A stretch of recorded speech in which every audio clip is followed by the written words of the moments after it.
It's just a simple signature, Mrs. Henderson. Everything is in order. But I don't understand it. What if something goes wrong?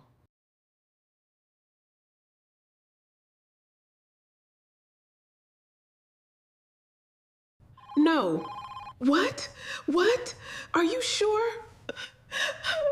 What happens now? No, this can't be right. No, my house. My son pushed the mortgage papers across my kitchen table and tapped the last page. Right there, Mom. That's all I need.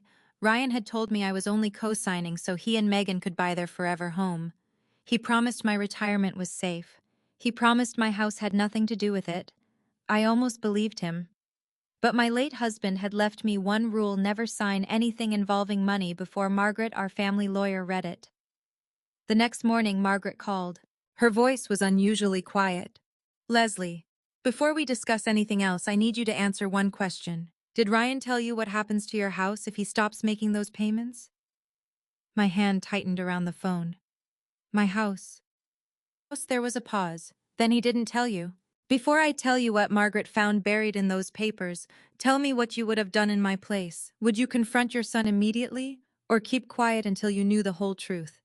If this story speaks to you, please like and subscribe and tell me in the comments where you're watching from and what time it is there. I always love knowing where these stories find you. The favor that sounded reasonable. 3 days before Margaret asked me that question, I still believed my son was asking me for something simple. Looking back, I sometimes wonder whether betrayal hurts most because of what someone does, or because of how ordinary everything feels right before you discover it. That Sunday afternoon had been ordinary. Ryan came to my house around 4, carrying a white bakery box from West Hampton Pastry Shop, the place he knew I liked. At 68, I had learned that grown children rarely arrived with your favorite lemon cake for no reason, but I smiled anyway. "What did you do?" I teased. He laughed. "Can't a son bring his mother dessert?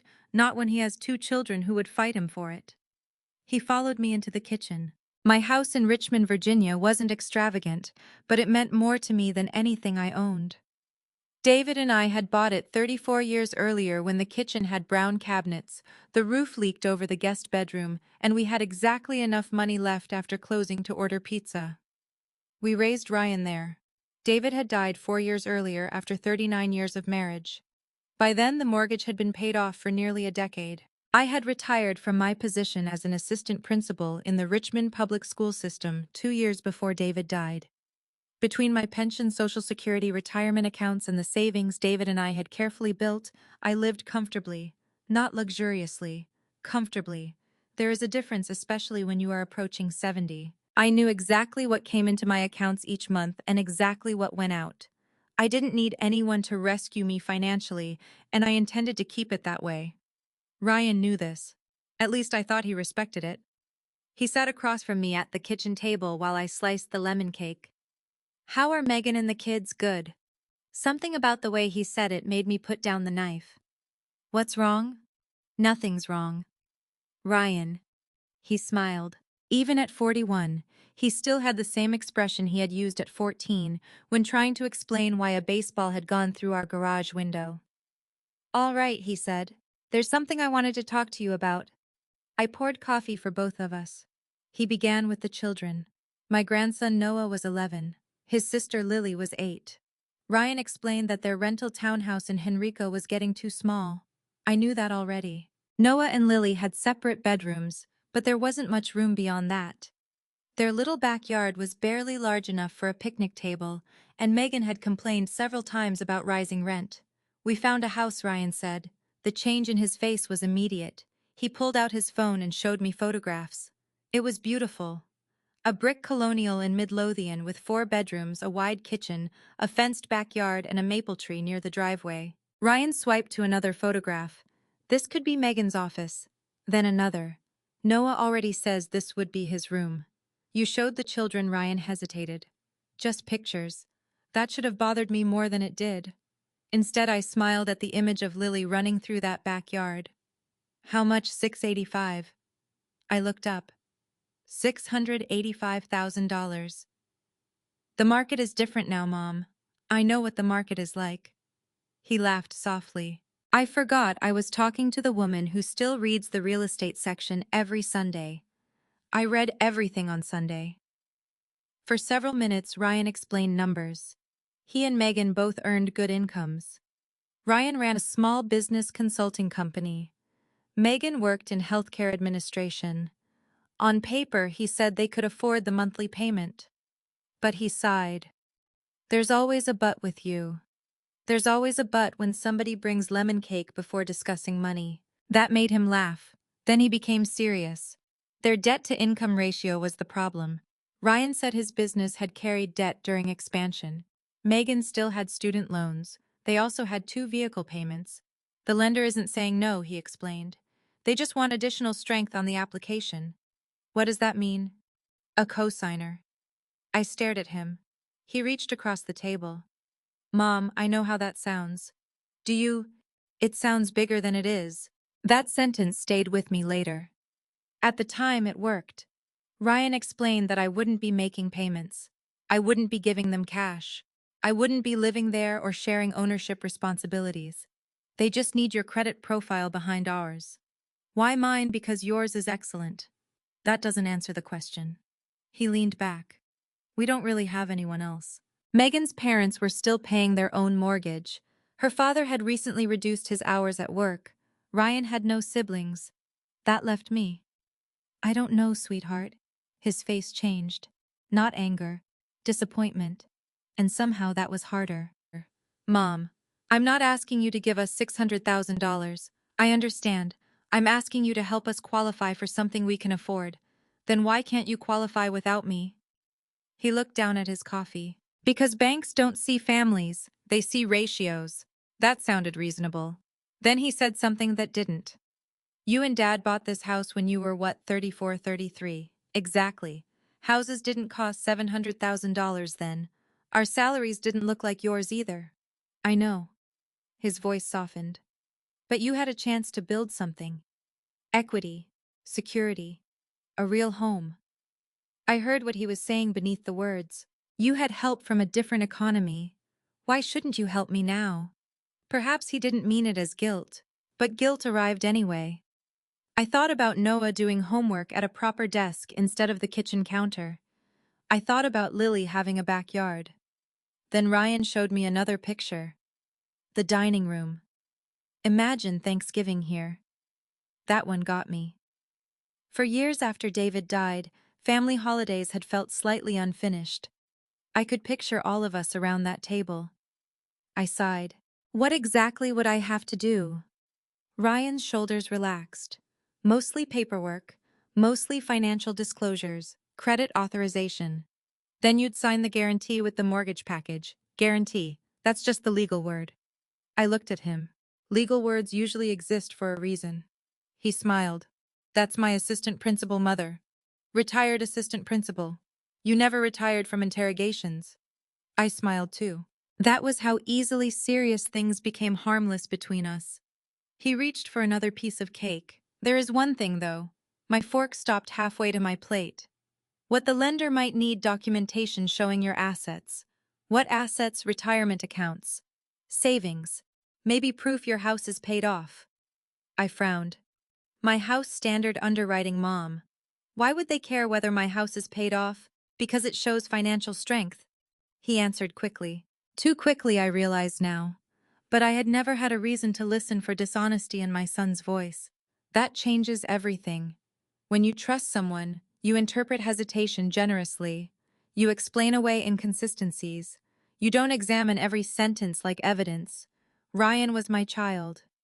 I remembered sitting beside him in emergency rooms, teaching him to drive, helping him through college applications, watching David straighten his tie on his wedding day. Why would I assume he was hiding something? When do you need an answer? I asked. His expression brightened. The sooner the better. How soon? The lender wants everything moving this week. This week we're under contract. I stared at him. You already made an offer. It was competitive. We had to. Before asking me, we weren't sure we'd need you. Something tightened in my chest. Not enough to frighten me, enough to notice. Ryan gathered his phone and coffee cup. I'll email the preliminary documents tonight. You can look through them. I will. And Mom, Yes, thank you. I haven't said yes. He smiled and kissed my cheek. I know. But something in his smile suggested that in his mind I already had. After he left, I stood at the front window and watched his SUV disappear down the street. Then I returned to the kitchen. His coffee cup was still beside the empty bakery box. My phone buzzed. A message from Ryan. A photograph of the Midlothian house appeared. Beneath it, he had written, "Noah keeps asking if Grandma liked his new room." I stared at those words longer than I want to admit. His new room. Not his possible room. Not the room he hoped would be his. His new room. The children already believed that house belonged to them. And suddenly my decision no longer felt like a financial decision. It felt like deciding whether to give my grandchildren a home or take one away from them. I didn't understand it yet, but that was the first pressure Ryan placed on me. It would not be the last, and the next morning when his email arrived with the documents attached, I noticed something that made me wonder why a bank supposedly interested only in my credit score needed to know so much about the house I had already spent 34 years paying for. Little things that didn't add up. Ryan's email arrived at 8:17 the next morning. The subject line read, "Mortgage docs, easy stuff." I remember those words because later they seemed almost insulting. Easy stuff. There were 6 attachments. I opened the first one while drinking coffee at the small desk in my sunroom. David had built that desk himself years ago because he said every retired school administrator deserved a place to continue organizing everyone else's lives. The first pages looked ordinary enough. My legal name, date of birth, social security information, employment history, retirement income, authorization for a credit check. I understood why a lender would need those things if I was agreeing to become responsible for Ryan's mortgage. Then I opened the second attachment, asset verification request. They wanted the balances of my checking and savings accounts, my pension information, retirement accounts, investment statements. I frowned. That seemed invasive, but perhaps it was normal. I wasn't a mortgage expert. The last home loan David and I had applied for was decades ago. By the time we refinanced in the early 2000s, David handled most of the paperwork. So I continued. Then I reached a section labeled Real Property. My Richmond address was already typed into the form. That bothered me. I hadn't given the lender my address directly. Of course Ryan knew it. He had grown up there. Still, seeing it printed inside his mortgage application felt strangely personal. Below my address were several questions. Estimated market value, outstanding mortgage balance, existing liens, ownership structure. I stared at them. My mortgage balance was 0. There were no liens. But I didn't know the exact market value. I knew houses in my neighborhood had appreciated dramatically, especially over the previous several years. But David and I had never treated our home like a number sitting in an account. It was where we lived, where Ryan learned to ride his bicycle, where David had planted azaleas along the back fence, where I had slept beside my husband for more than 3 decades. I closed the document. Then I called Ryan. He answered on the 4th ring. "Hey, Mom. Everything okay? I'm reading the paperwork." "Great. They want a lot of information." "Yeah, mortgages are ridiculous now. Why do they need my retirement balances?" "Underwriting. And my savings. Same thing. And my house." There was the smallest pause. If I hadn't spent 41 years listening to Ryan, I might not have noticed it. "What about it?" "They want the value mortgage balance Lion's ownership structure." "Oh, that's normal. You keep saying everything is normal, because it is." I looked through the window toward the backyard. "How does my house help you buy yours?" "It shows you have assets. I thought you needed my credit." Credit and financial strength. It's all part of the same package. Something in his tone had changed. Not much. Just enough impatience to make me feel as though my questions were creating a problem. "I don't know what the house is worth," I said. "Probably 900,000 or so." I almost laughed. "This house, Mom. Have you looked at Richmond prices lately? I know prices have risen. A house 2 streets over sold for almost $1 million. How do you know?" Another pause. Zillow. That answer came quickly. Then he said, "Just put an estimate. It doesn't have to be exact. I'd rather not guess on a legal document." He exhaled. Fine. Leave it blank. The lender can handle it. I heard voices behind him. Are you at work? Yeah, I have to jump into a meeting. All right, just finish what you can. Okay, we're on a deadline. There it was again. The deadline. Before I could ask what would happen if I didn't finish everything immediately, he said goodbye. I remained at the desk. The forms were still open on my screen. For the first time, I didn't feel excited about the house in Midlothian. I felt watched. That afternoon, Ryan stopped by unexpectedly. He didn't bring cake this time. He brought a folder. I printed everything he said, thought it might be easier. You drove across town just to bring me paperwork. I was nearby. Ryan's office wasn't nearby, but I didn't challenge him. We sat at the dining room table. He had placed small yellow tabs beside several signature lines. I noticed that immediately. You've already marked where I sign. Just trying to save you time. I haven't decided whether I'm signing. I know. He said it with a smile. Again. I flipped through the pages. One yellow tab, then another, then another. There were more signatures than I expected. This is a lot for a simple co-signature. Most of it is acknowledgement language. Have you read all of it? He looked at me. Of course. That answer would become important later. At the time, I simply nodded. He pointed to a section about financial disclosures. They'll need your latest retirement statement. I can get that. And probably a copy of the property tax assessment. I looked up. Again with the house. Mom. What? You're getting hung up on something completely routine. Maybe because no one has explained it clearly. He leaned back. For a moment, irritation crossed his face. Then it disappeared. I'm sorry. This whole process has me stressed. That softened me immediately. Ryan knew it would. I reached across the table. I understand. We could lose the house if this takes too long. How long the sellers have another interested buyer? Then perhaps you shouldn't have made an offer dependent on my signature. He looked hurt. You're right. That surprised me. I should have talked to you first. I relaxed. Then he added quietly, I just wanted something good for Megan and the kids. There was no accusation in the sentence. There didn't need to be. The guilt returned all by itself. 2 evenings later, Megan called. She rarely called me during the week because her workdays were long. We chatted about the children before she said, Leslie, I really want to thank you. For what? For helping with the house. I haven't signed anything yet. Oh. Her voice changed. Only slightly. Ryan said you were working through the paperwork. I am. Well, I know it's a lot. It is. Then Megan said the sentence I would replay over and over. Honestly, without your house, none of this would be possible. I went completely still. What did you say, Silence? Then she laughed. A nervous little laugh. I mean, without your help. You said my house. I just meant your financial position. You know what I mean. No, actually, I don't. Another pause. Ryan understands the mortgage side better than I do. That was convenient. Megan, why would my house make your house possible? I really don't know all the details. But you thought it did. I shouldn't have worded it that way. Her voice became cautious. Please don't read anything into it. People rarely tell you not to read into something unless there is something there to read.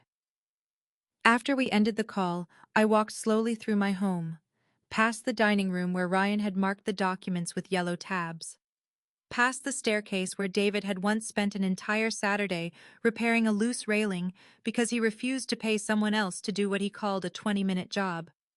It took him 6 hours. I smiled at the memory. Then the smile disappeared. I went upstairs to my bedroom and opened the small fireproof box in my closet. Inside were birth certificates, insurance policies, David's death certificate, and the deed to the house. Both our names were still on the old copy. Leslie Ann Peterson, David Michael Peterson. We had signed that deed when Ryan was 7. I ran my finger over David's name. My phone buzzed. Ryan. Did you find your latest retirement statement? I didn't answer immediately. Instead, I returned downstairs and opened the mortgage documents again. This time I didn't look at the yellow tabs. I looked at everything between them. Near the bottom of one page was a sentence filled with language I didn't completely understand. Something about additional security. Another reference appeared several pages later. Real property interests. Then another. Guarantee obligations. I felt a coldness settle in my stomach. I picked up my phone and called Ryan. He answered quickly. Hey, Mom, I have another question. I heard him sigh before he spoke. Sure. Is my house being used as collateral? No. The answer was immediate. Too immediate.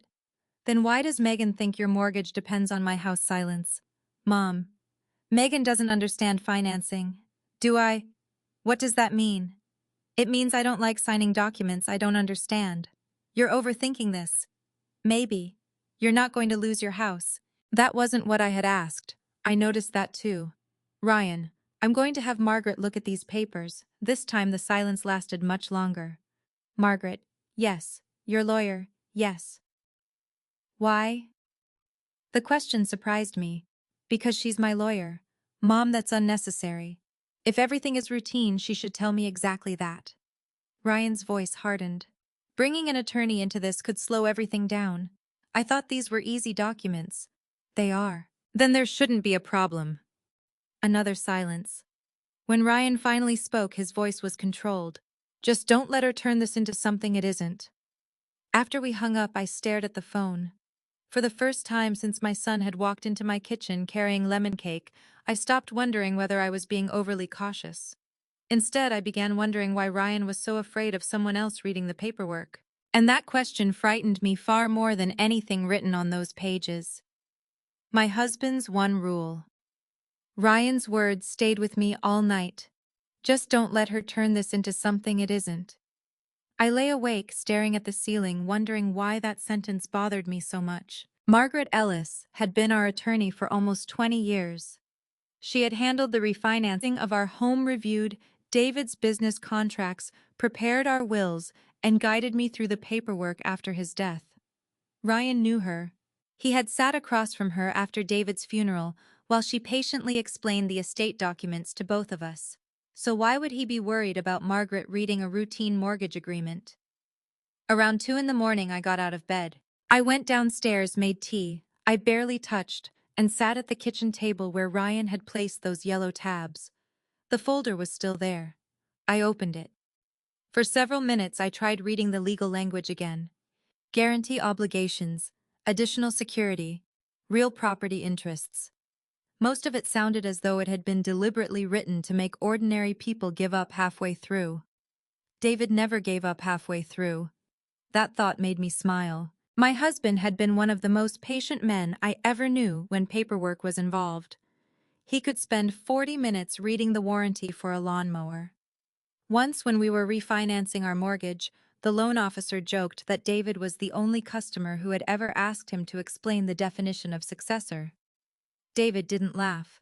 If my wife and I are signing it, he said, I want to know what every word means. At the time, I had rolled my eyes. Years later, I understood.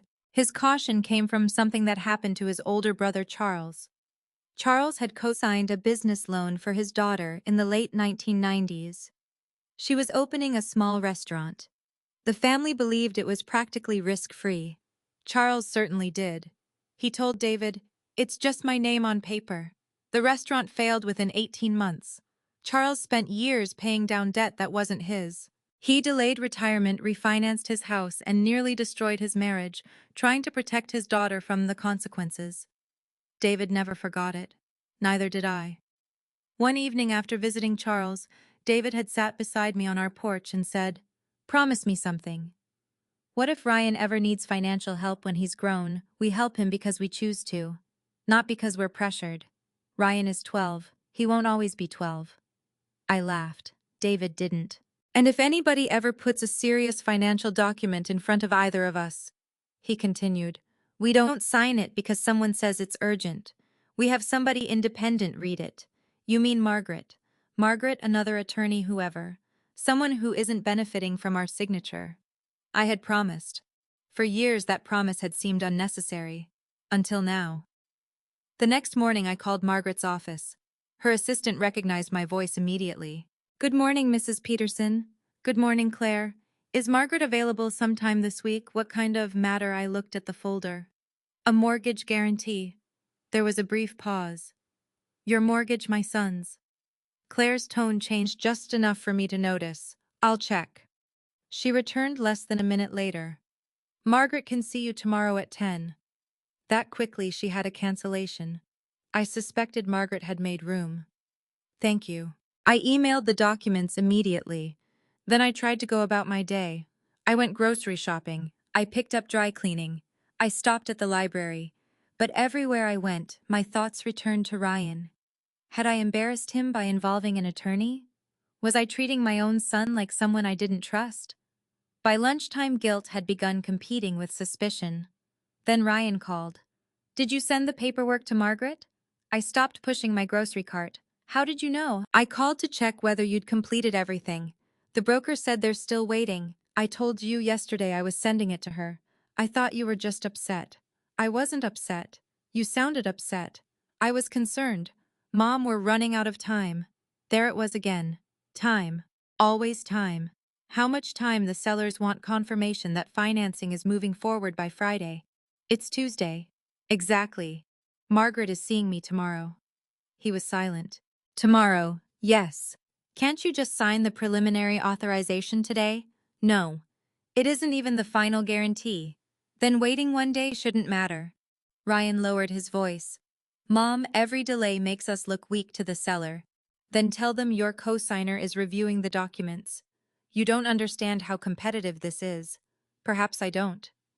I turned my cart into an empty aisle. But I understand that you're asking me to assume legal responsibility for a $685,000 mortgage. You're making it sound like I'm asking you to buy the house. No, I'm describing what co-signing means. You won't make one payment. You can't promise that. Yes, I can. No, Ryan. You can promise you intend to make every payment. That's different. He went quiet. That distinction seemed to bother him. Then he said Dad would have helped me. The words hit exactly where he intended. I stopped walking. For a moment, all I could hear was the humming of the refrigerated cases. Don't do that. Do what used your father to pressure me. I'm not. You are. I'm saying Dad understood that family helps family. I closed my eyes. David had adored Ryan. There was almost nothing he wouldn't have done for him. But I also remembered Charles. And the porch. And the promise. Your father is the reason Margaret is reading those documents. Silence. What? I made me promise years ago that neither of us would sign major financial documents without independent review. Ryan gave a humorless laugh. Of course he did. What does that mean? Dad worried about everything. He protected everything. Same difference. No, it isn't. I could hear Ryan breathing. Then his voice softened. Mom, I'm sorry. I'm stressed. That apology came quickly. I know. The kids are excited. I know. Megan has already started figuring out furniture. I said nothing. And Noah told his friends he might be changing neighborhoods. The pressure was becoming easier to recognize now. Not because Ryan was shouting, because he wasn't. He was placing small emotional weights onto my side of the scale, one at a time: the grandchildren, Megan, the sellers, the deadline, David, each one making no heavier. Ryan, I said quietly, if this mortgage depends on me not having 24 hours to understand what I'm signing, then something is wrong. It doesn't. Good. Then we'll talk tomorrow. I ended the call. My hands were trembling. Not because Ryan had frightened me, because I had finally heard something I hadn't wanted to hear before. My son wasn't simply hoping I would sign. He needed me to sign before I became comfortable asking questions.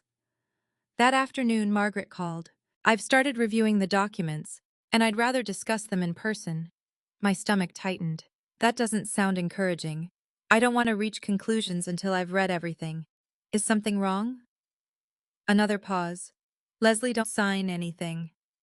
The grocery store suddenly felt very cold. I wasn't planning to. Not an authorization, not an amendment, not a disclosure, nothing until we talk. All right. And if Ryan or the lender sends additional documents, forward them directly to me. My mouth had gone dry. Margaret, you're scaring me. I know. What did you see? I'll explain tomorrow. She ended the call shortly afterward. That evening, Ryan texted twice. First broker says we can still make Friday if you sign tomorrow morning. Then 40 minutes later, Please don't let lawyers make this complicated, Mom. This house means everything to us. I didn't respond. Instead, I went upstairs and opened the fireproof box again. This time I wasn't looking for the deed. I was looking for an old photograph. David stood beside our front door, holding a bottle of cheap champagne, on the day we made our final mortgage payment. I was laughing beside him. On the back, in David's handwriting, were 6 words, ours, free and clear. We did it. I sat on the edge of the bed holding that photograph. For the first time, the phrase paid-off house sounded different to me. Ryan seemed to hear an asset.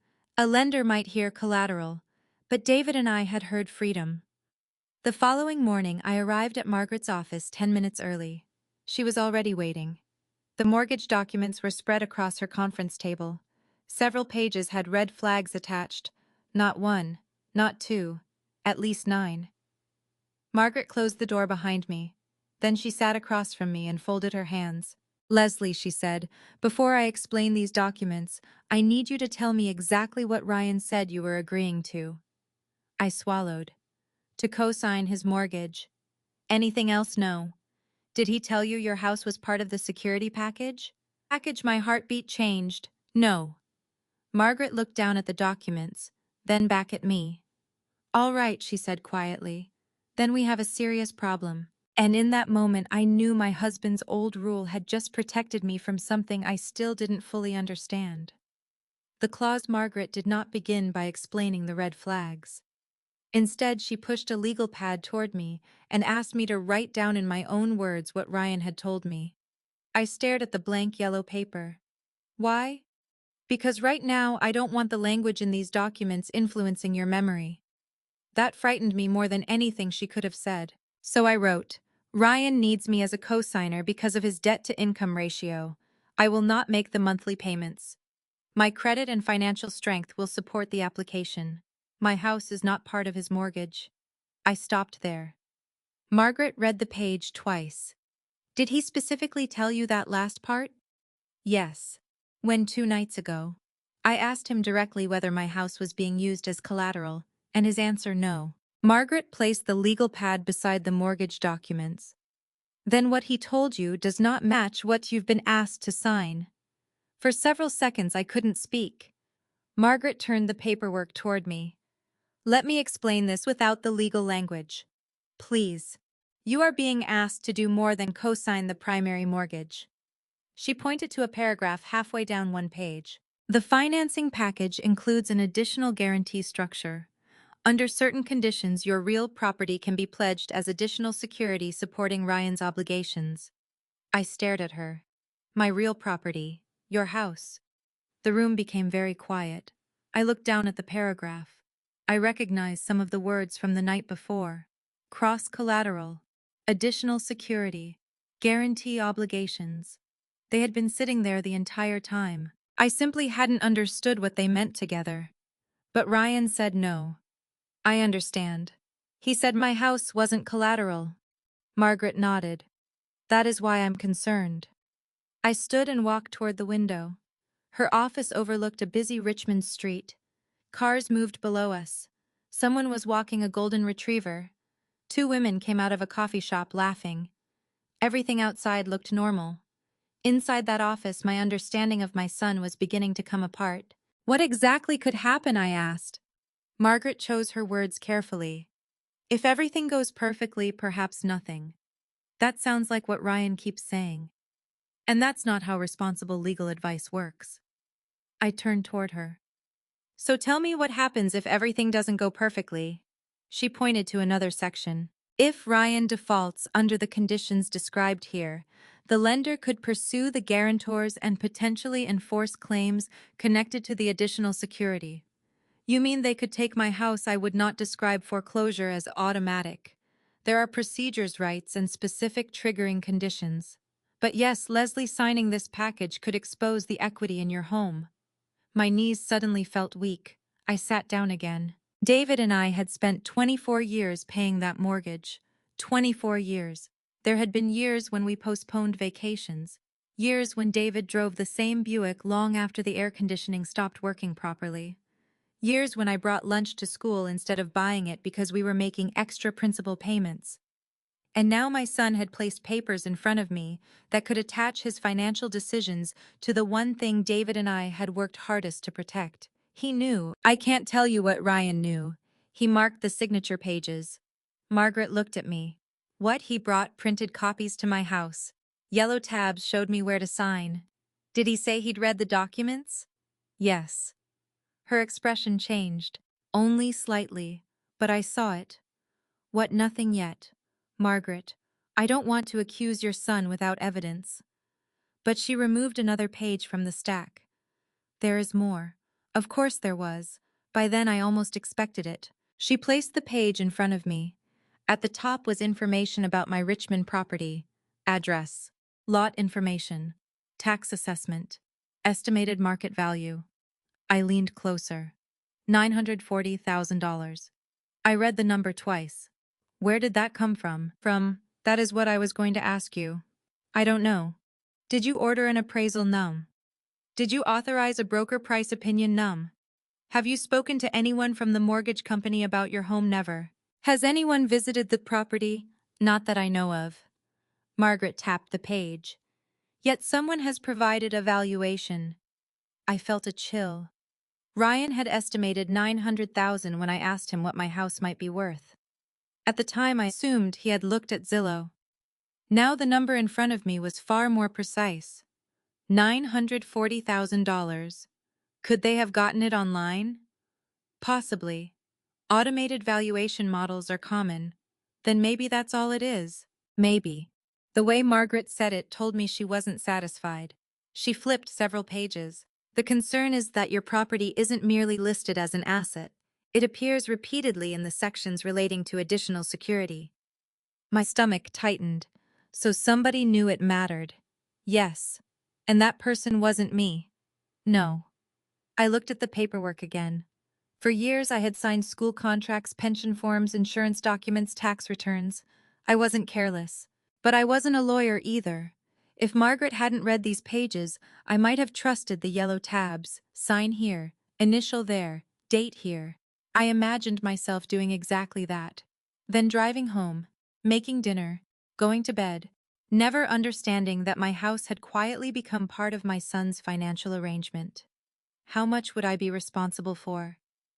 That depends on which obligation is triggered. That isn't an answer. I know. She turned to another document. The primary mortgage is approximately $548,000 after their proposed down payment. I nodded slowly. But Ryan has additional liabilities connected to the broader financing structure. What additional liabilities? I haven't finished tracing all of them. I stared at her. I thought I was helping him buy a house. So did I when you called. Something in her voice made me look up. What do you think now? I think we need more information before you have another financial conversation with Ryan. I felt defensive immediately. He's my son. I know. He wouldn't deliberately put me out of my home. Margaret's expression softened. Leslie, I am not telling you that Ryan wants you to lose your home. Then what are you telling me? That people in financial trouble often convince themselves that bad outcomes won't happen? I said nothing. They say the guarantee is only technical. They say the collateral will never be touched. They say they'll make every payment. Ryan had said all three. Margaret continued. They don't necessarily think I'm going to hurt this person. Sometimes they think nothing bad will happen, so there's no reason to scare them with the details. That possibility hurt more, because it sounded like Ryan. I looked at the photograph of his family on my phone. Noah, Lily, Megan, Ryan, smiling in front of the Midlothian house during a showing. What should I do? For now, nothing. Nothing. Do not sign. I understand that. And don't confront Ryan yet. I looked up sharply. Why? Because I want to know where this valuation came from. She pointed to the $940,000 figure. And I want the lender to clarify exactly how your property entered this package. My heart started beating faster. Can you ask them? With your authorization, yes. Do it. Margaret slid a short authorization form toward me. This one I read carefully. Every line. Margaret noticed. "So David finally trained you," she said softly. I smiled despite myself. He'd be unbearable about this. He would. He'd say, "I told you so," repeatedly. For a moment, grief and gratitude existed together. Then Margaret became serious again. "There is one more thing I need from you. What if Ryan calls? Don't tell him what I found." "Why not?" "Ask him one question." I waited. "Ask him whether there is anything in the mortgage package that could affect your house." "I already asked him." "Ask again." "And if he lies?" Margaret didn't answer immediately. "That will tell us something." I left her office shortly before noon.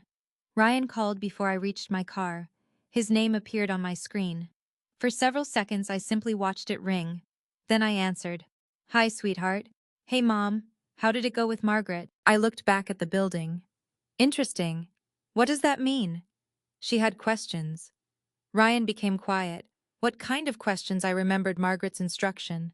So I asked him, "Ryan, before we go any further, I want to give you another chance to tell me something." "Okay. Is there anything anywhere in those documents that could put my house at risk?" Silence. 1 second, 2, 3. Then my son said, "No, Mom, absolutely not." I closed my eyes. Because this time I knew exactly where the truth was written, and exactly who wasn't telling it. He knew. For the rest of that afternoon, I kept hearing Ryan's answer. "No, Mom, absolutely not." There had been no uncertainty in his voice, no hesitation, no attempt to explain complicated language, just no. I wanted desperately to believe there was some explanation Margaret and I had missed. Perhaps Ryan genuinely misunderstood the documents. Perhaps the mortgage broker had presented the arrangement differently to him. A mother can invent remarkable explanations when the alternative is admitting her child has lied to her. By 6 o'clock, I couldn't stand the uncertainty anymore. I called Ryan. "Can you come over tonight?" "Yes. Is something wrong? I need to talk to you." He hesitated. "I can be there around 7. Come alone." That produced another pause. "Why?" "Because this is between you and me." He arrived at 7:12. No bakery box, no folder, no smile. He walked into the kitchen and immediately noticed the mortgage documents spread across the table. "You talked to Margaret?" "I did." He pulled out a chair. "What did she say?" I remained standing. "I want to hear something from you first." "Mom, is my house part of the security for your financing?" His jaw tightened. "I already answered that." "Answer again." "No." I stared at him. The boy I had raised had become a 41-year-old man, sitting at my kitchen table looking me in the eye. And lying. I opened the document Margaret had marked and placed my finger beside the clause. "Read that." Ryan didn't look down. "Mom, legal documents are full of language like that." "Read it. I know what it says." That stopped me. You know, his eyes shifted toward the papers. "Yes. So you've read this clause." "Obviously, I've reviewed the paperwork." "You told me you had." "I did." "Then explain it." Ryan leaned back. "It's a contingency." "What kind? A lender protection?" "Against what default?" "And what protects the lender?" He rubbed his forehead.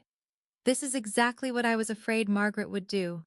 What turns standard financing language into some disaster scenario." I felt anger rise. "Margaret didn't write the clause."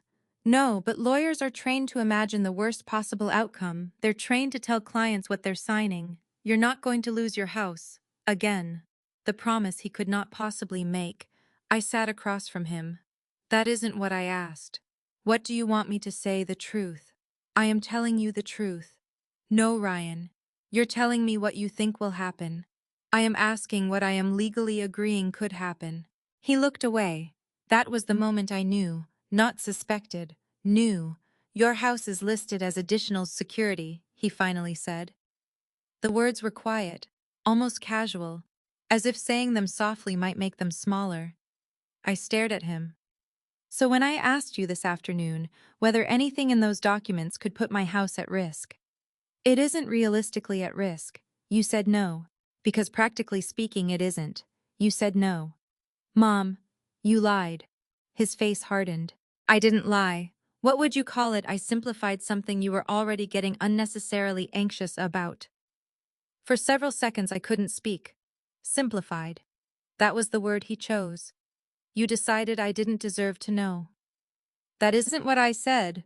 You knew my house was being offered as security. Technically. Stop saying technically. My voice was louder now. Ryan looked startled. I rarely raised my voice with him anymore. You knew, I continued. You brought these papers into my house. You put yellow tabs beside the signature lines. You told me everything was routine. It is routine. Not to me. You think I would let anything happen to you. This isn't about what you would let happen. Then what is it about my consent? He went silent. The words seemed to change the room. I pointed toward the paperwork. You asked me to sign something without telling me what I was agreeing to. I knew how you'd react. The sentence came out before he could stop it. I felt something inside me go cold. What did you say? Ryan sighed. I knew the second you heard the word collateral you'd panic, so you didn't tell me. Because there was nothing to panic about. That wasn't your decision to make. Mom, I know my finances. Then why do you need my house? His expression changed. Only for a moment. But I saw fear, not guilt. Fear. The lender wanted additional strength. You told me they wanted my credit. They do. And my retirement accounts. Yes. And my savings, yes. And apparently $940,000 of equity in my house. Ryan froze. There it was. The number. Margaret had told me not to reveal everything, but I needed to see his reaction. How do you know that figure? The question escaped him immediately. I leaned back. I could hear my own heartbeat. I didn't tell you the figure. Ryan looked toward the documents. It must be in there. It is. Then that's where you got it. How did you know there was a figure? He stood. This is ridiculous. Sit down.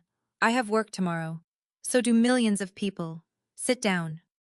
Perhaps some part of him remembered the assistant principal who had once handled rooms full of angry parents because he sat. Did you arrange a valuation of my house? No. Did you give the lender information about it? They asked what assets you had, and you answered for me. I told them the house was paid off. You gave them my address.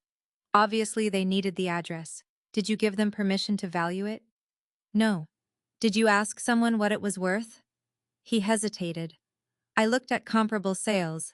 That was not what I had asked. Ryan, I talked to the broker generally. Generally? He said your equity could make the application stronger. And when was this silence?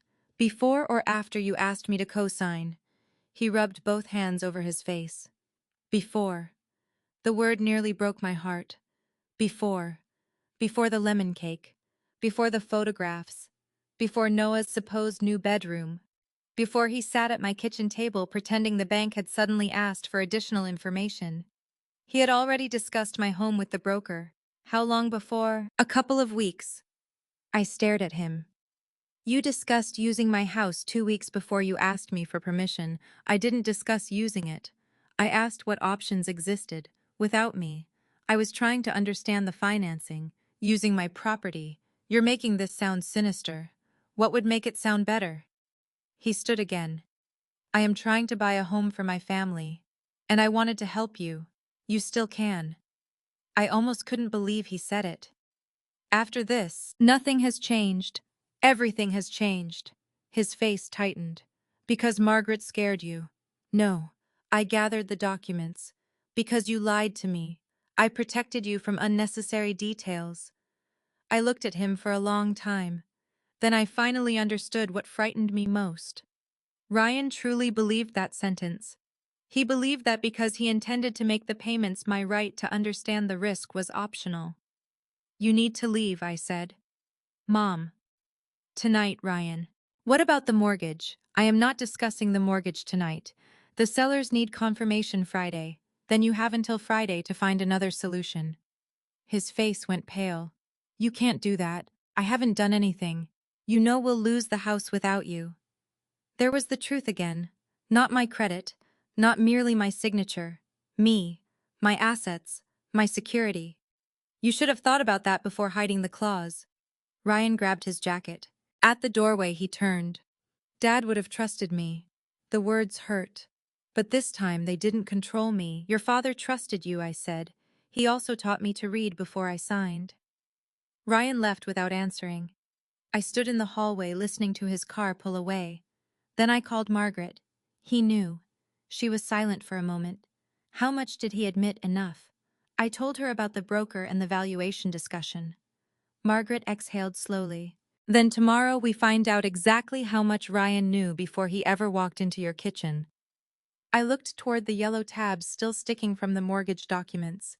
Yesterday they had seemed helpful. Now they looked like little arrows guiding me past everything Ryan hoped I wouldn't stop long enough to understand.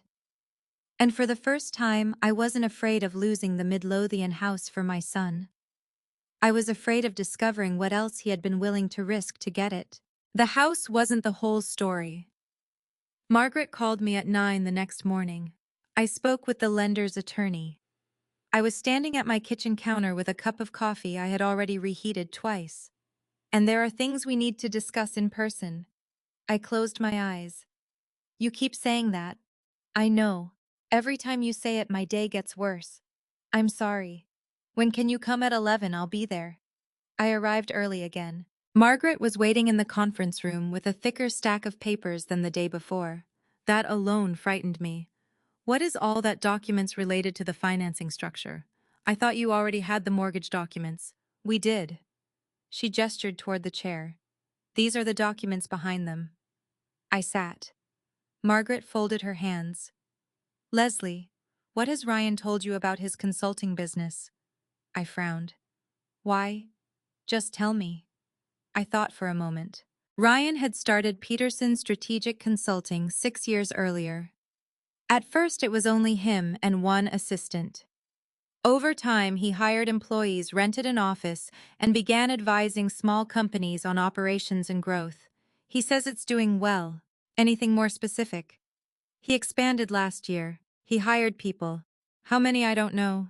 8. 10. Has he mentioned losing any clients, number business loans? He said there was expansion debt. Margaret nodded slowly. How much did you think that meant? Maybe $50,000?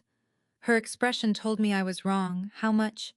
Based on what we have so far, considerably more. My stomach tightened. Margaret. Ryan's company has multiple outstanding obligations. How multiple? A business line of credit equipment financing, 2 credit cards connected to the company, and at least 1 consolidation note. I stared at her.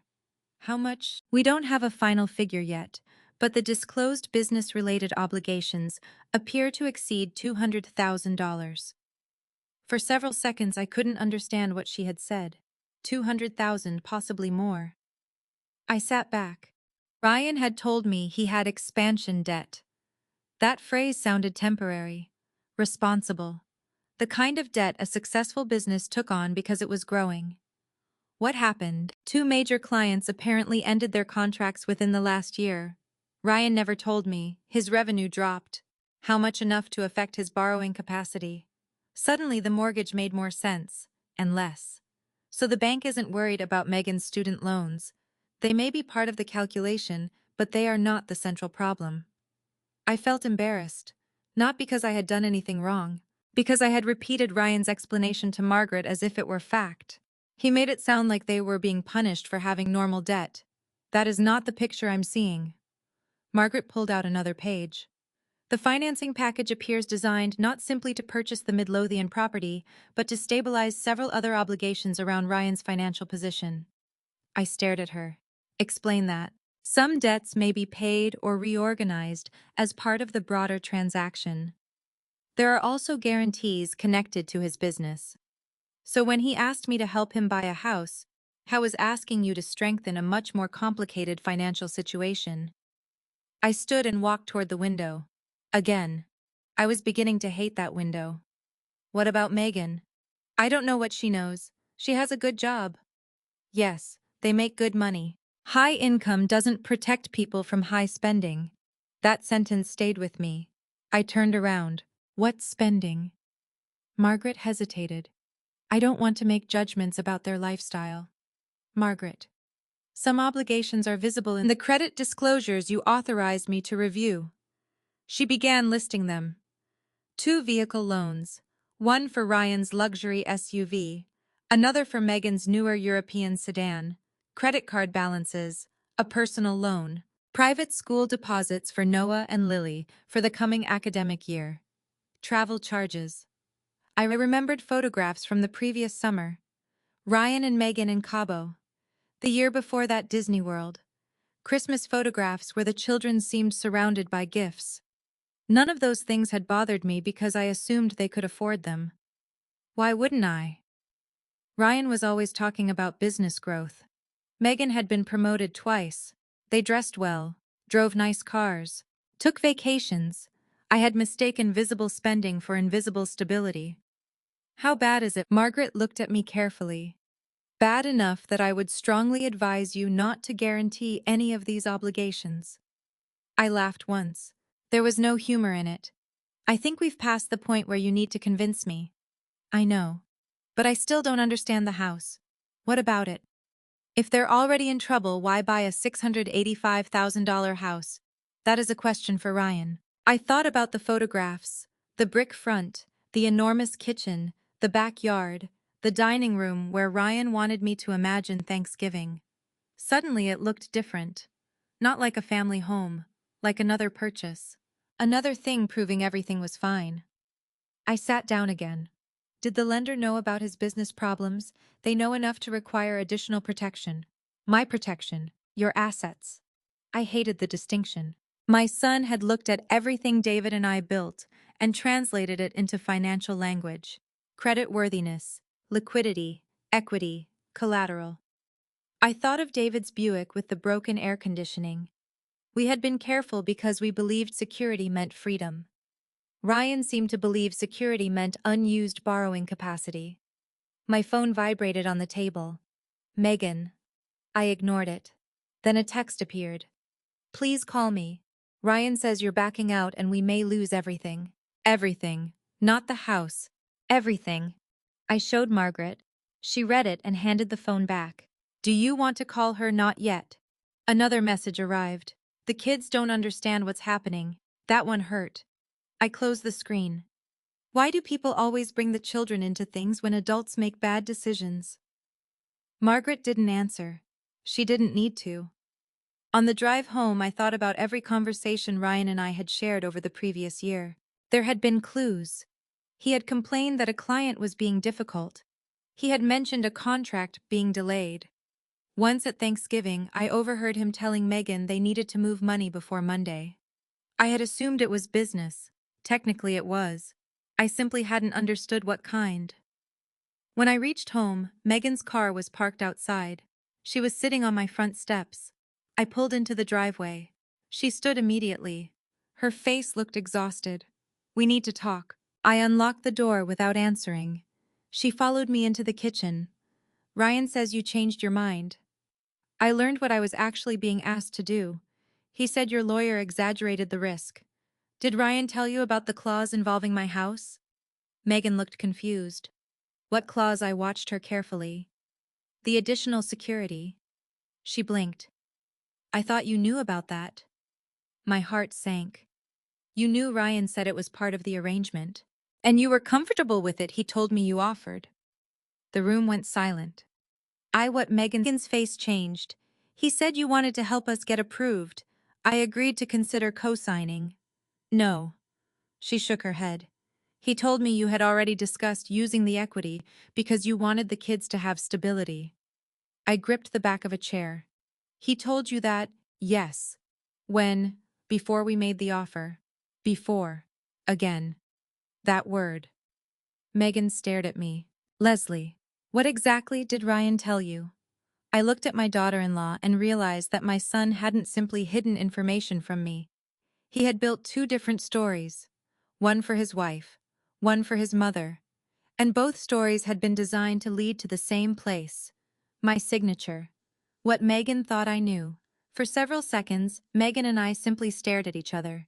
Neither of us seemed willing to be the first person to say what had suddenly become obvious. Ryan had lied to both of us. Not necessarily about the same things, but enough. I pulled out a chair. Sit down. Megan sat. Her hands were trembling slightly. I filled 2 glasses with water because I needed something ordinary to do. When I placed one in front of her, she didn't touch it. Start at the beginning, I said. She looked frightened. Which beginning? The house. Megan took a breath. We started looking seriously about 3 months ago. Ryan told me you had only recently found this place.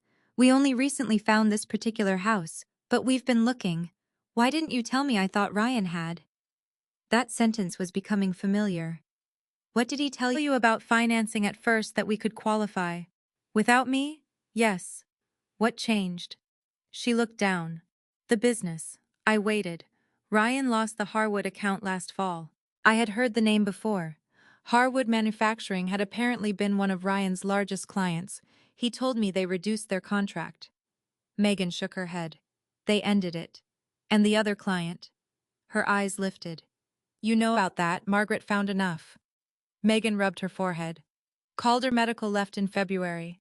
How much income did those 2 clients represent? A lot. How much? Almost 40% of the business revenue. I felt sick. And you still decided to buy a $685,000 house. Her face tightened. I know how it sounds. Then explain it so it sounds different. She looked toward the window. Our lease is ending. The landlord is raising the rent again. Noah is starting middle school. We wanted to move before the school year. You could rent somewhere else. I know. Or buy something less expensive. I know. Then why this house? Tears appeared in her eyes. Because we kept thinking things would turn around.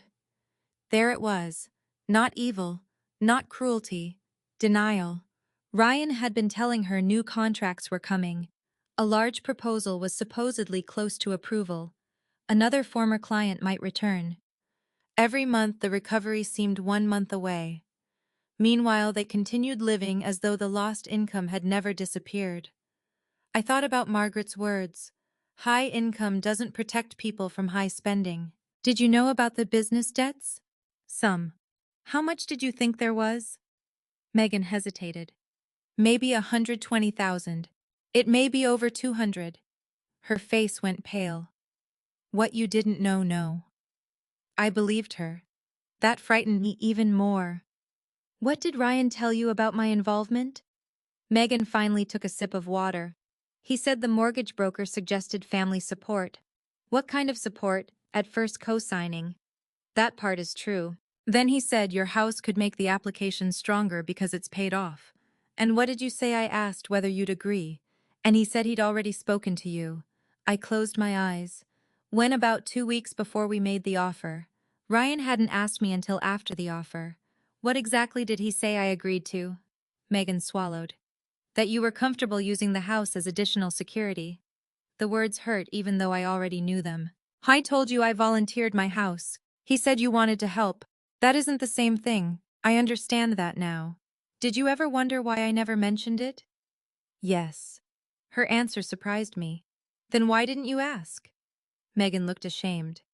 Because I didn't want to. I said nothing. She wiped beneath one eye. I knew things were getting bad, Leslie. How bad? I didn't know the numbers. But I knew Ryan was moving money around. I knew the credit cards were higher than they should be. I knew we shouldn't have replaced my car last year. But you did. Yes. The vacations. Yes. Private school. She nodded. I felt anger rising again, but this time it wasn't simple. Megan hadn't invented the financing scheme, but she had participated in the illusion that made it necessary. Why? She gave a small, broken laugh. Because admitting we couldn't afford those things meant admitting something had gone wrong. I understood more than I wanted to. Not because I lived that way, because I had spent decades watching families hide problems behind appearances. As an assistant principal, I had met parents who arrived in expensive cars while avoiding lunch account calls. People sometimes protected appearances long after reality had collapsed underneath them. I kept thinking Ryan would fix it, Megan continued. And Ryan kept thinking my house would fix it. She looked down. Yes. The word barely came out. Did you know about the $940,000 valuation? No. Did you know he spoke to the broker about my property before speaking to me? I knew they'd discussed your house. My stomach tightened. But I believed you had already agreed. I stood and walked to the counter. Megan spoke behind me. I'm sorry. I turned. For what exactly? For not calling you myself. That answer mattered. Not because it erased anything, because it was specific. I should have asked you directly, she said. I should have heard it from you. Yes. I wanted the house so badly that when Ryan told me everything was handled, I let myself believe him. Wanting something doesn't make deception acceptable. I know. And being afraid doesn't make debt disappear. I know. We sat quietly.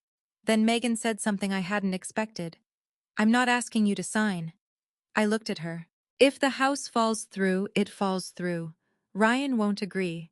Ryan isn't the only person in our marriage. There was strength in her voice now, small but present. What are you going to do? I don't know. She looked exhausted. But I need to know how bad our finances actually are. You should. I think he's been protecting me from numbers the same way he says he was protecting you from details. The sentence landed hard. Ryan wasn't merely dishonest. He had developed a habit of deciding what other people were entitled to know. Perhaps he believed that was leadership. Perhaps he believed that was protection. But it wasn't. It was control. My phone rang. Ryan. Megan and I looked at the screen. Does he know you're here? I asked. No, I answered. Hello, Mom. Have you talked to Megan? I looked directly at her. Yes. Silence. What did she say? That she thought I had already volunteered my house before you made the offer. His voice changed immediately. That's not exactly what I told her. Megan's expression hardened. I put the phone on speaker. Then tell us exactly what you told her. Silence. Then Ryan said, Us. Megan leaned toward the phone. I'm here, Ryan. Another silence. Longer this time. Megan, why are you at Mom's? Because someone needed to tell me the truth. Don't do this. Do what? Turn Mom against me. I almost laughed. You're doing a remarkable job of that yourself. Mom, this is getting completely out of control. No, I said. For the first time, I think we're getting it under control. Ryan exhaled sharply. We can still close if everyone stops panicking. Megan stared at the phone. Do you owe more than $200,000 through the business nothing? Ryan. We need to discuss that privately. That means yes. It means the number is complicated. Megan closed her eyes. I recognized the phrase. Complicated, technical, routine. Ryan had a word for every truth he didn't want examined. Then he said something that made both of us look at each other. None of this matters if the financing goes through. I felt cold, because there it was, his solution to every problem. Not spending less, not selling the cars, not downsizing, not confronting the failing business, the financing. And behind that financing stood my house. Ryan, I said quietly, the mortgage isn't going through with my signature. His breathing changed. You don't mean that. I do. You're going to destroy this deal over paperwork, Gnome. You built a deal that depended on something I never agreed to. He was silent. Then his voice hardened. You have no idea what you're doing. Maybe not. I looked at Megan. But I'm finally beginning to understand what you were doing. I ended the call. Megan sat motionless. Then she whispered, What happens now, I don't know. That was the truth. But later that afternoon, Margaret called again. This time her voice was different, sharper. Last time her voice was different, sharper. Leslie, I received correspondence from the lender's attorney. What kind of correspondence? Emails? My stomach dropped. Between whom? The broker and Ryan. I gripped the phone. How far back before Ryan ever asked you to co-sign? I closed my eyes. Margaret continued. And Leslie, yes. There is one email in particular you need to see. I looked at the mortgage papers still sitting on my dining table. What does it say? Margaret paused. Enough to answer whether Ryan intended to tell you about the clause. And suddenly the question was no longer whether my son had hidden the truth. It was whether hiding it had been his plan from the beginning. The email he never expected me to see. I was at Margaret's office the next morning before she arrived. Claire, her assistant, found me sitting in the reception area at 8:43 with my purse in my lap and a cup of coffee I hadn't touched. Margaret will be here in a few minutes. I know, you're early. I know that too. Claire gave me the sympathetic smile people use when they know something bad is happening, but don't know whether they're allowed to acknowledge it. At 8:51, Margaret walked through the door. She saw me and stopped. You didn't sleep. Not much. Come in. She didn't take me to the conference room this time. We went directly into her office. A printed email sat on her desk. 1 page. That frightened me more than the thick mortgage package had. Sometimes the worst truths don't require many words. Margaret closed the door. Before you read this, I want to explain how we received it. All right. Because you were being proposed as a guarantor, and because the documents represented your property as additional security. I requested clarification regarding the disclosures associated with your participation, and they gave you Ryan's emails. The lender's attorney provided relevant correspondence showing how your property became part of the proposed structure. Does Ryan know I don't know? She sat opposite me. Leslie, you do not have to read this today. Yes, I do. She hesitated, then slid the page across the desk. The email was dated almost 4 weeks before Ryan brought lemon cake to my house. From Ryan Peterson, to Daniel Reeves, mortgage consultant. I began reading. At first the language was ordinary. Ryan discussed his income, Megan's income, the purchase price range they were considering, his business liabilities. Then I reached the paragraph Margaret had highlighted. My mother owns her Richmond residence, free and clear. Current value should be somewhere around $900K, $950K. Her credit is excellent and retirement assets are substantial. If additional collateral support is required, let me know how that would need to be structured. I stopped. There it was. Before the Midlothian house. Before the supposed last-minute problem. Before Ryan had asked me anything. He had already offered my financial life as part of the solution. I continued. The broker replied that additional collateral might significantly strengthen approval, depending on underwriting. Then another message from Ryan appeared beneath it. Would she need to sign separate collateral documents, or can everything be incorporated into the closing package? I felt something tighten around my chest. Keep reading, Margaret said gently. I didn't want to, but I did. The broker had apparently warned Ryan that any guarantor would need to understand and consent to the structure. Ryan's reply was short. My mother is unlikely to object once everything is ready to close. She trusts me on financial matters, and I don't want to overwhelm her with technical details before we know they're necessary. I stopped breathing for a moment. Not literally, but it felt that way. She trusts me. He had written it as though my trust were an asset, something useful, something that made the transaction easier. Margaret said nothing. She allowed me to sit with it. I read the sentence again, then again. Before we know they're necessary, I whispered. Yes. He knew. Yes. He knew there might be collateral before he asked me. Yes. And he deliberately didn't tell me. Margaret didn't answer immediately. The email strongly suggests he made a conscious decision not to discuss it with you at that stage. I laughed once. It sounded ugly in this quiet office. That's lawyer language. Yes, say it like a friend. Margaret looked at me. He planned to wait. That hurt. I looked down at the email. Until what you already know. Until everything was ready to close. Until the children had seen their bedrooms. Until Megan had chosen furniture. Until the sellers were waiting. Until the deadline was close enough that my questions could be called delays. Until saying no would feel like destroying something rather than refusing something. Every strange moment suddenly lined up. The lemon cake, the photographs. Noah keeps asking if Grandma liked his new room. The yellow tabs, the constant urgency. Dad would have helped me. None of it had been random. Perhaps Ryan hadn't sat down and designed an elaborate scheme to manipulate me. But he had understood pressure, and he had chosen to use it. There's more, Margaret said. I looked up. Of course there is. She handed me another email. This one was sent after the Midlothian offer had been accepted. Ryan wrote, "We need to keep this simple for her. If the equity support is buried in standard guarantee language, I can walk her through signatures. She's cautious, but won't want us to lose the property over legal wording. My eyes filled with tears. I hated that. I had been angry for days. Anger felt strong. Tears felt like surrender. I wiped them away. He knows me. Margaret leaned forward. Yes, he knows exactly how I think.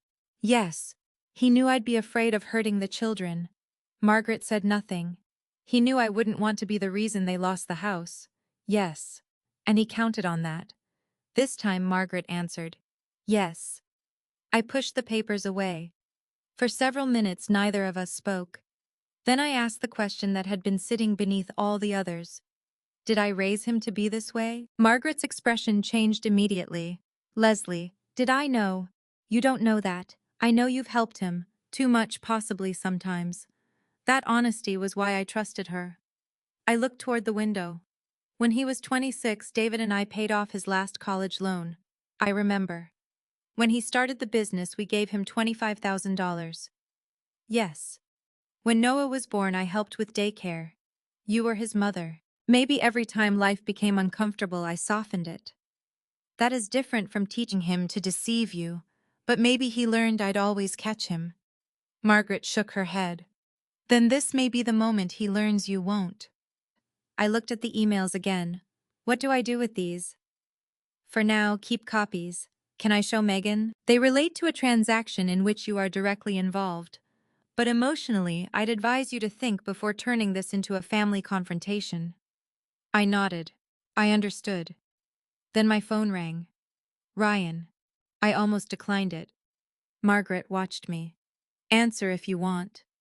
I did. Hello, Mom. We're having dinner tomorrow night. His tone was strangely upbeat. What, at our place? Megan's parents are coming. The kids will be there.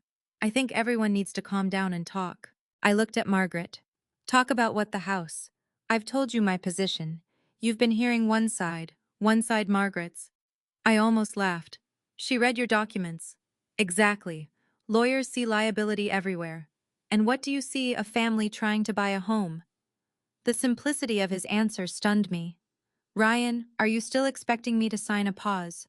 I think when everyone sits down and looks at what we'd be losing, you'll understand. There it was again. What we'd be losing. As though the house already belonged to them. What time? 6:30. I'll come. His relief was immediate. Good. But Ryan. Yes, don't tell the children I'm signing anything. Another pause. I haven't. I thought of Noah's message about his new room. Goodbye, Ryan. I ended the call. Margaret raised an eyebrow. You're going? Yes. Why? I folded the emails and placed them inside my purse. Because I want to see how far he's willing to take this, when he still thinks I don't know everything. The next evening, I arrived at Ryan and Megan's townhouse at 6:30. Noah opened the door. Grandma, he hugged me. Then Lily appeared behind him. Grandma, Dad says we might get the house. My heart sank. Ryan stood in the dining room holding a bottle of wine. Megan wouldn't meet my eyes. Her parents were already seated. On the table was a folder. My folder. Yellow tabs still visible along the edge. Ryan smiled. Tonight, he said, we're going to get everything straightened out. I looked at the folder, then at my son. Inside my purse were copies of emails he had never expected me to read.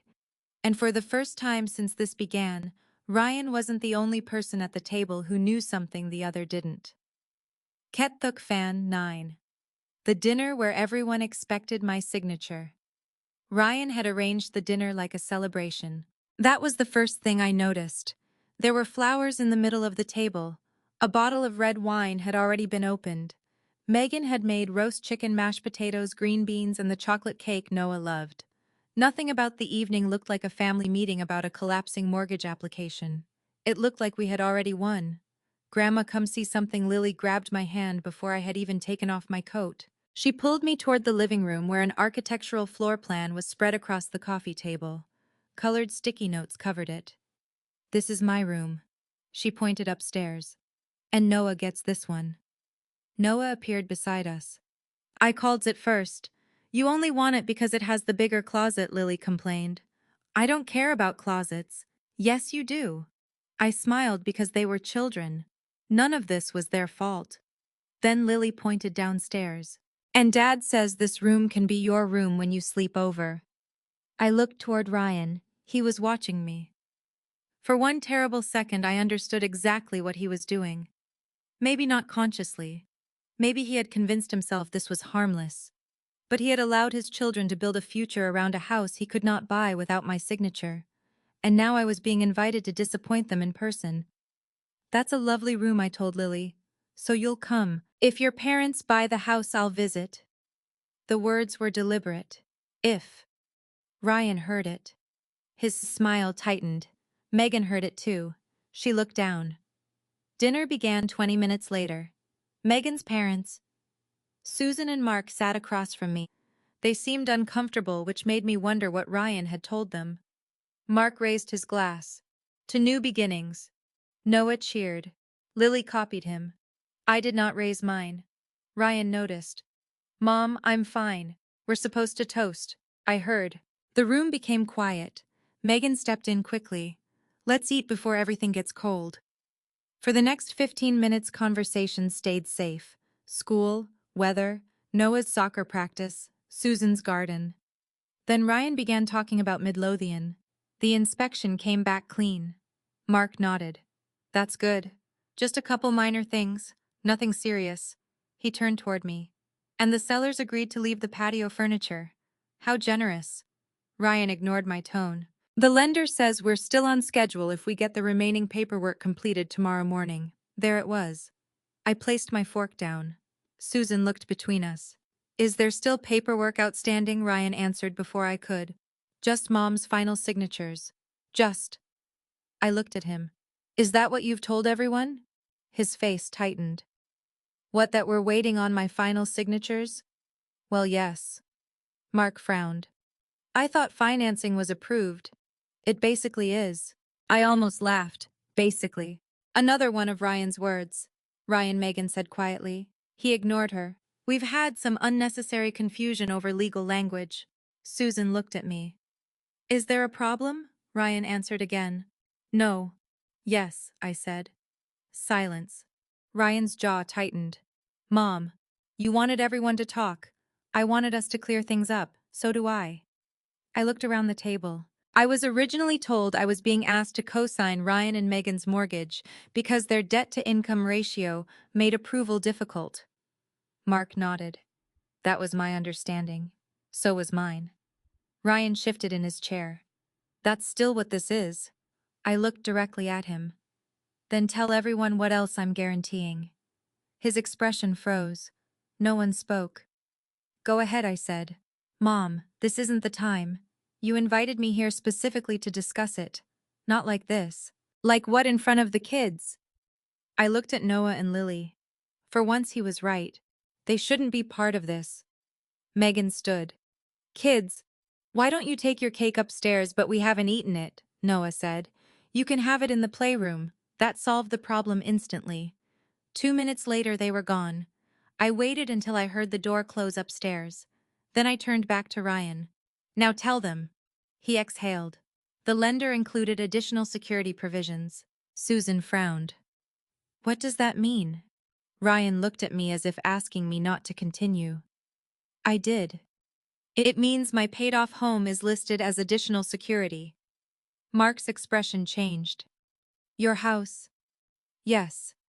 Susan looked at Ryan. You didn't mention that. It sounds worse than it is. I almost admired his consistency. Mark leaned forward. Could Leslie's house be exposed if you default? Ryan rubbed his forehead. Under an extremely unlikely chain of circumstances. That isn't what I asked, Mark said. For the first time, someone besides me was asking Ryan the question directly. Ryan looked irritated. Technically, yes. Susan stared at him. And Leslie agreed to this. No, Megan said. Ryan turned sharply. Megan. She didn't. Megan's voice shook, but she continued. You told me she did. Susan looked horrified. Ryan's face reddened. We are not doing this. I reached into my purse. I didn't remove the emails, not yet. Instead, I asked him one question. Ryan, before we made tonight about what my refusal would cost everyone, did you tell them what my signature could cost me? His eyes dropped. That was answer enough. Mark pushed his plate away. This isn't a normal co-signing request. It's a financing structure, Ryan snapped. It uses your mother's house. It uses equity support. I stared at him. My house, Ryan. Fine. Your house. The frustration in his voice finally broke through the polite dinner. But you act like we're trying to steal it. No. I'm acting like you tried to get me to risk it without telling me. Because I knew this would happen. What this? He gestured around the table. Everyone panicking over a scenario that isn't going to happen. I reached into my purse again. This time I removed one email. I unfolded it. Ryan's face changed before I read a word. Perhaps he recognized the format. Perhaps he remembered what he had written. What's that? Megan asked. I looked at Ryan. Would you like to tell them? He stared at me. Where did you get that? That question told everyone enough. I read only one sentence. My mother is unlikely to object once everything is ready to close. Megan closed her eyes. Susan whispered, "Oh my God." I placed the email on the table. You weren't worried I would misunderstand the clause. You were worried I would understand it before you had enough pressure around me. That is not fair. Then explain it. I was trying to keep the transaction moving, by keeping me uninformed. Ryan stood. Do you understand what happens if you don't sign yes? We lose the house. I understand. We lose the earnest money. I understand. The kids have already planned everything. That should never have happened before financing was secure. He stared at me. You're really going to do this? No, Ryan. I stood too. You did this when you built a purchase around property you didn't own. The room went silent. I pushed the yellow tabbed folder toward him. I will not sign. His face went pale. Mom. No. Not maybe. Not after Margaret reviews something else. Not if the lender changes the wording. No. For the first time, the word felt clean. Ryan looked around the table as though someone might rescue him. No one did. I picked up my purse. Megan followed me to the front door. Leslie. I turned. I'm sorry. I believed she meant it. But forgiveness and consequences are not the same thing. I know. Outside, the evening air felt cold against my face. Behind me was a dining table arranged to celebrate a house my son believed I would eventually be too guilty to refuse him. Ahead of me was uncertainty. Ryan might lose the property. He might lose money. He might blame me for years. But as I drove back toward Richmond, I realized something. For weeks, everyone had been discussing what Ryan stood to lose if I refused. Nobody had asked what I stood to lose if I agreed. Now they knew. And for once I was not going to apologize for choosing not to risk it. You're choosing a house over your son. Ryan waited until the next morning to call me. I had expected anger. What I wasn't prepared for was how calmly it began. Mom, can we talk? I was sitting at my kitchen table drinking coffee beneath the same window where David used to complain about squirrels attacking his bird feeder. We're talking. I mean really talk. Without Margaret. Without Megan's parents. Without everybody treating me like some criminal. I don't think you're a criminal. You certainly made me look like one last night. You wrote the email, Ryan. Silence. That email was taken out of context. Then give me the context that makes it better. He didn't answer. I waited. Finally, he said, Can I come over? I considered saying no. But this was my son. And boundaries did not require me to stop loving him. Come at 10. He arrived exactly on time. The moment I opened the door, I could see that he hadn't slept much. He looked older, not 41, older. There were shadows beneath his eyes, and his shirt looked as though he'd pulled it from a laundry basket. I stepped aside. He entered without hugging me. We went to the kitchen. For once, there were no mortgage documents on the table. Ryan sat. I remained standing. The lender called this morning, he said. I assumed they would. They need your guarantee today. My answer hasn't changed. I know what you said last night. Then why are you here? His eyes lifted toward me. Because I need you to understand what you're doing. The sentence irritated me immediately. I understand perfectly. No, you understand Margaret's worst-case scenario. I understand my house would be exposed. You keep saying exposed like foreclosure is waiting outside. Could the lender make a claim against my home if things go badly? Ryan exhaled. We've covered this. Answer. Yes. Then I understand enough. He stood and walked toward the window. For several seconds, his back was to me. We're going to lose the house, I know, and probably $30,000. I hadn't known the exact earnest money figure. My stomach tightened. I'm sorry. He turned. Are you? Yes. You don't sound sorry. What would you like me to do? Cry while signing. His expression hardened. This is funny to you, no, because my family is about to lose $30,000. Your family chose to put $30,000 at risk before securing financing. You think Megan doesn't remind me of that. This isn't about Megan. No, apparently it's about you. The words landed harder than I expected. What does that mean? Ryan stared at me. It means everything has become about protecting you. I almost laughed. My signature, my credit, my retirement accounts, my house. Yes, Ryan. My decision involves protecting me. You're 68. I stared at him. He seemed to realize immediately how ugly the sentence sounded. What does my age have to do with anything? That's not what I meant. Then explain it. He rubbed his forehead. You're settled. So you don't have the expenses we have. I felt something shift inside me. He continued. Your house is paid off. Your retirement is secure. You have investments. You have more than enough. Enough for what? For yourself. I pulled out a chair and sat. Keep going, Mom. No, I want to hear this. Ryan hesitated. Then years of resentment seemed to come spilling out. You're sitting in almost $1 million of equity. My home. Equity. My home.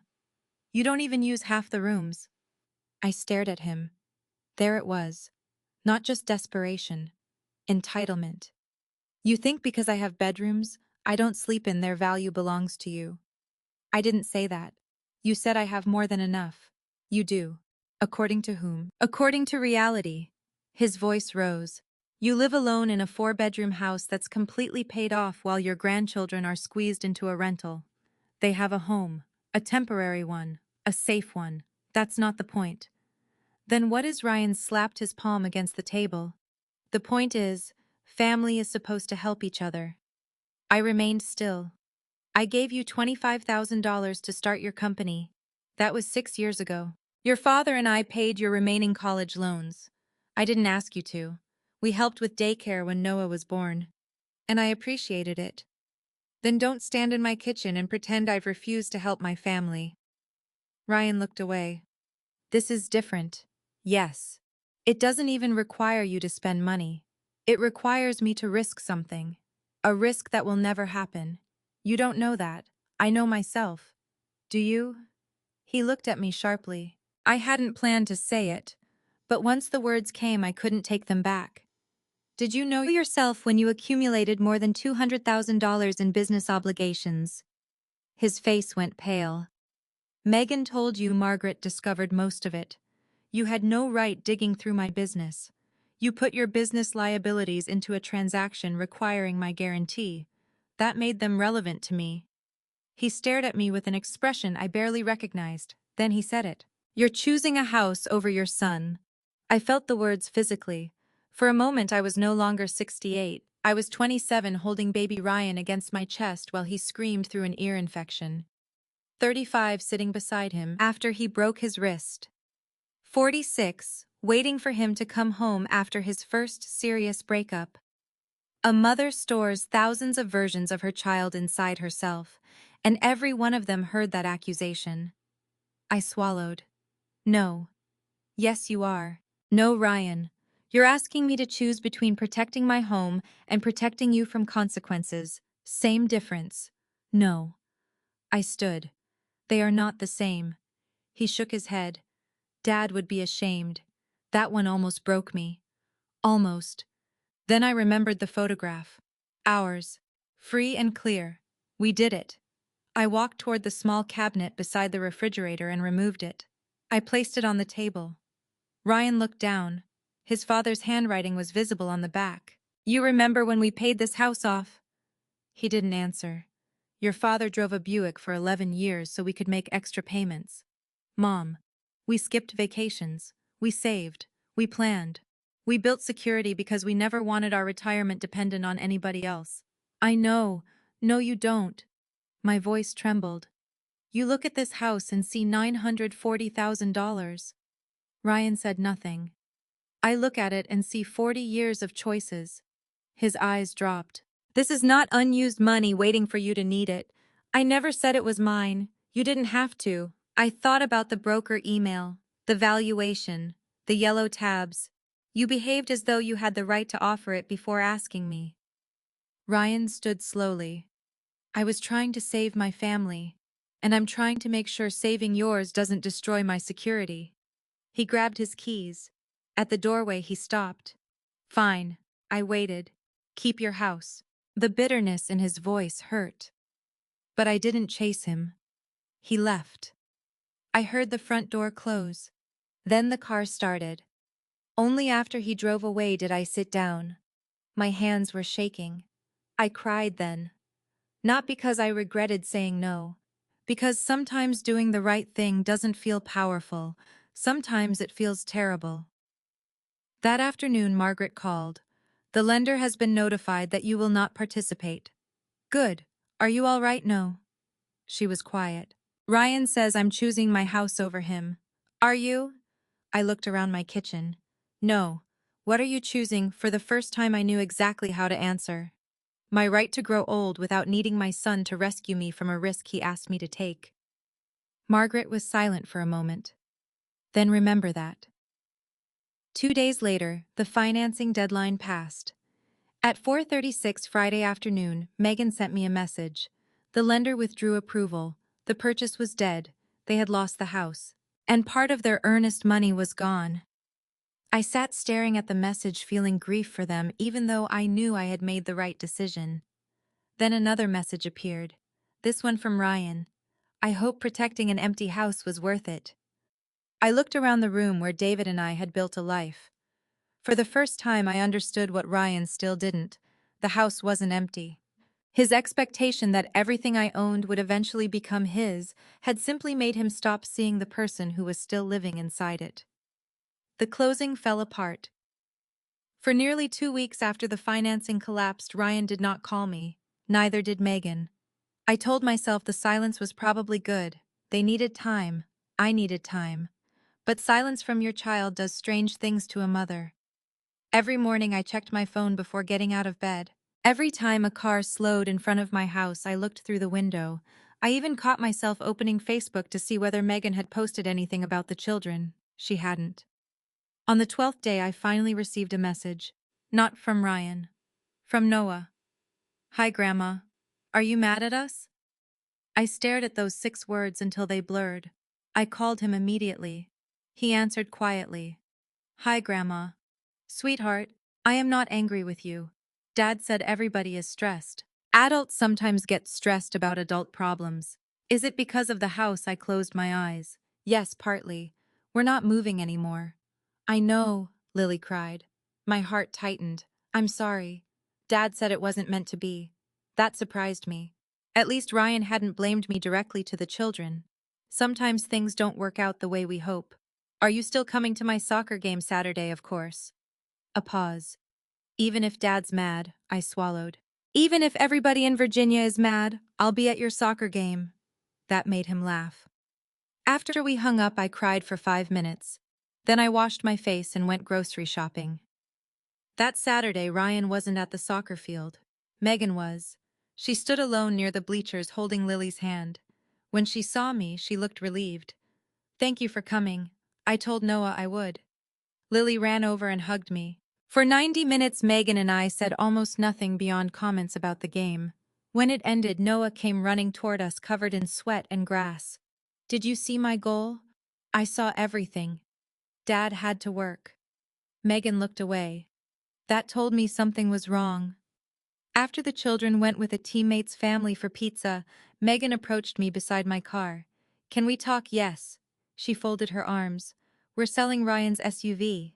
I waited. And my car. Both. We can't afford either payment. I felt no satisfaction, only sadness. What about the business? He let 3 employees go. Oh, Megan. We canceled the private school enrollment. I remembered Margaret mentioning the deposits. Will you lose the money, some of it? And the children, they'll attend public school. They'll be fine. I know. Her voice broke. I know that logically. I understood. Sometimes people don't mourn necessities. They mourn the life those things represented. What about the debts we're meeting with a financial counselor and Ryan's accountant? Good. He doesn't think it's good. I imagine not. He thinks it's humiliating. Reality often feels humiliating when you've spent a long time hiding from it. Megan looked at me. I told him something similar. For the first time we smiled. Then she became serious. We may have to move when the lease ends, to somewhere smaller. She nodded. I know that probably sounds ridiculous after we tried to buy a 4-bedroom house. It sounds responsible. Her eyes filled. Leslie, I'm sorry. You already apologized. Not for everything. I waited. I knew we were spending too much. I knew Ryan's business was struggling. I kept letting him tell me the next contract would fix everything because I didn't want to change our life. That was your mistake, yes. But the decision to hide the collateral clause from me was his. I know. I appreciated that she didn't ask me to forgive him. She didn't ask me to save them either. That mattered. 3 days later, Margaret called me into her office to discuss my estate documents. Before we began, she asked, "Have they requested money?" "No. Yet." I frowned. "You think they will?" "I think their financial situation is going to become more uncomfortable before it improves." She was right. A week later, Ryan called. His voice was flat. "We need to talk about the kids." That phrase frightened me immediately. "Are they okay?" "Yes." "Then what, we're pulling them from private school?" Megan told me. "The public middle school Noah is assigned to isn't our first choice." "Ryan, I'm not asking you to co-sign anything." I waited. "There is another school program we can apply for, but there are fees for transportation and after-school care." How much, he told me. It wasn't a devastating amount. I could afford it easily. And that was precisely why I had to think carefully. The old version of me would have transferred the money immediately. Instead, I called Margaret. "I want to help the children." Then help the children. What does that mean? It means pay specific expenses directly if you choose. Don't give Ryan unrestricted money. Don't assume his debts. Don't become a guarantor. The distinction seemed obvious once she said it. I called Ryan back. "I'll pay the transportation and after-school fees directly to the program." Silence. "You don't trust me with the money." "This isn't about trust." He laughed bitterly. "Everything is about trust now. Maybe it needs to be. I don't need charity, then don't accept it." Silence. I continued. "But if Noah needs transportation and Lily needs after-school care, I am willing to help with those specific expenses." He exhaled. Fine. That one word contained enough resentment for an entire conversation. But I didn't argue. Over the next 2 months, I learned a new way of helping. When Noah needed soccer registration, I paid the league directly. When Lily needed new glasses, I covered part of the optometrist bill after Megan asked. When Ryan mentioned being behind on a credit card, I did nothing. When he complained about the cost of breaking the vehicle lease, I listened. When Megan needed someone to pick up the children because she was working late, I drove across town. I gave time. I gave meals. I gave love. I did not give access to my financial security. At first, that distinction felt cruel. Then something changed. Ryan started solving problems. He sold the SUV. Megan traded her car for a modest used sedan. They canceled subscriptions. They stopped eating out several times a week. Ryan moved his business from an expensive office into a smaller shared workspace. None of those things destroyed them. The life Ryan had treated as essential turned out to contain many things they could live without. One afternoon, Megan called. "We found a townhouse. To rent, yes. We're Chesterfield. 3 bedrooms, small backyard. Can you afford it?" She laughed softly. That is now the first question we ask. I smiled. Good. The kids actually like it. Children are more adaptable than adults, apparently. Then her voice became quieter. Ryan still blames you sometimes. I know. But less than before. That surprised me. What changed the accountant? I remembered Margaret mentioning Ryan's accountant. What happened? He made Ryan put every debt on one page. I could picture it. No explanations, no promises, just numbers. Megan. Yes. How bad was it? She hesitated. Worse than I knew. I closed my eyes. But we're dealing with it. Good. After we ended the call, I walked onto my back porch. The azaleas David planted were blooming. For months I had wondered whether refusing that mortgage made me a bad mother. Now I finally understood something. If I had signed, Ryan might have gotten the Midlothian house. He might have kept the SUV, the vacations, the office, the appearance that everything was fine. And none of the actual problems would have been solved. My refusal hadn't created his crisis. It had removed the curtain hiding it. Later that evening, Margaret called. I've finished reviewing the estate documents you asked me to update. Anything exciting? One thing you may want to see. My stomach tightened automatically. Please don't say that. She laughed. This isn't another mortgage clause. Thank God. It isn't even something I wrote. What is it, a letter? From whom? She paused. David. I stopped breathing for a moment. My David. Yes. Where did you find it? In the file from the last estate plan update you both completed before he died. I sat down. What does it say? I think you should read it yourself. And see, 4 years after losing my husband, David Peterson had something left to tell me about the son we had raised together. The document David left behind. The next morning I stood in front of my closet for nearly 10 minutes trying to decide what to wear. It was ridiculous.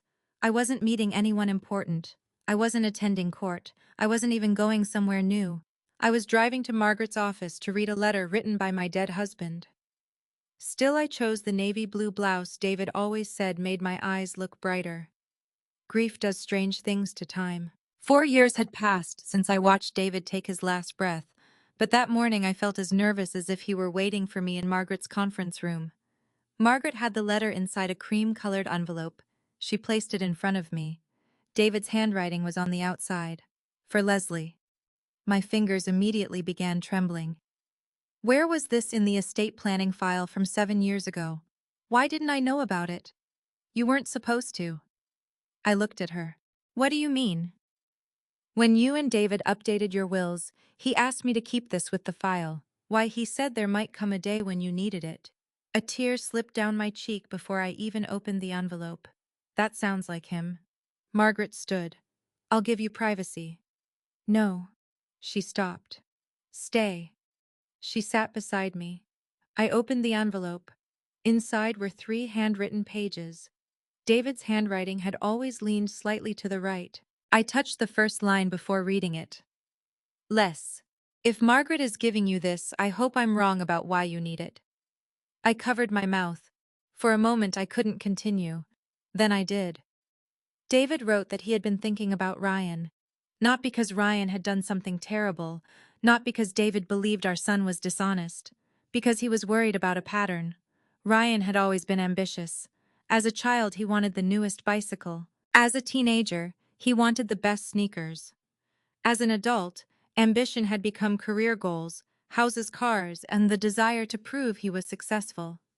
David admired some of that. He worried about the rest. One paragraph stopped me. Ryan is a good man, Les. But sometimes he wants the result before he's willing to live through the process required to earn it. When that happens, he can convince himself that the shortcut is temporary. I lowered the page. Margaret said nothing. I remembered Ryan at 23. He had wanted a new car immediately after college. David told him to buy used. Ryan financed something far more expensive. 6 months later, he complained about the payments. We helped him once. Then there was the business. Ryan had presented us with projections clients' plans. David believed in him. We gave him $25,000. The company grew. For years I considered that proof we had made the right decision. Maybe we had. But perhaps Ryan had learned something else too. When he wanted to move faster than his resources allowed, family could close the gap. I returned to the letter. David wrote about his brother Charles. He wrote about the business loan Charles had guaranteed and how quickly love had turned into financial obligation. Then I reached the passage that broke me. If I'm not here someday, and Ryan asks you for something that makes your stomach tighten, don't ignore that feeling just because he's our son. I began crying. Not quietly, not gracefully. I pressed the letter against my chest and sobbed. Margaret reached for my hand. I miss him. I know. He knew. He knew Ryan. He knew me. That was the harder truth. David knew I would doubt myself. He knew I would worry that saying no made me selfish. I knew Ryan could ask me for almost anything, and some part of me would still see the little boy who used to crawl into our bed during thunderstorms. I wiped my face and continued. David's next words were simpler. You may have to love him enough to let him be angry with you. I stopped. That sentence seemed to fill the room. Love him enough to let him be angry. For months I had treated Ryan's anger as evidence that I might have done something wrong. David had understood something I hadn't. Sometimes anger is simply the sound consequences make when they arrive. The letter continued. Don't rescue him from every mistake.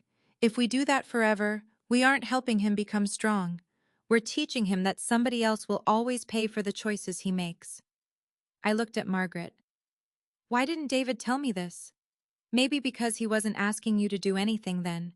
He could have talked to me. Would you have listened? I thought about it. 7 years earlier, Ryan's business was growing. His marriage seemed happy. The grandchildren were young. If David had told me he worried Ryan might someday feel entitled to our financial help, I probably would have defended our son. He knew I wouldn't.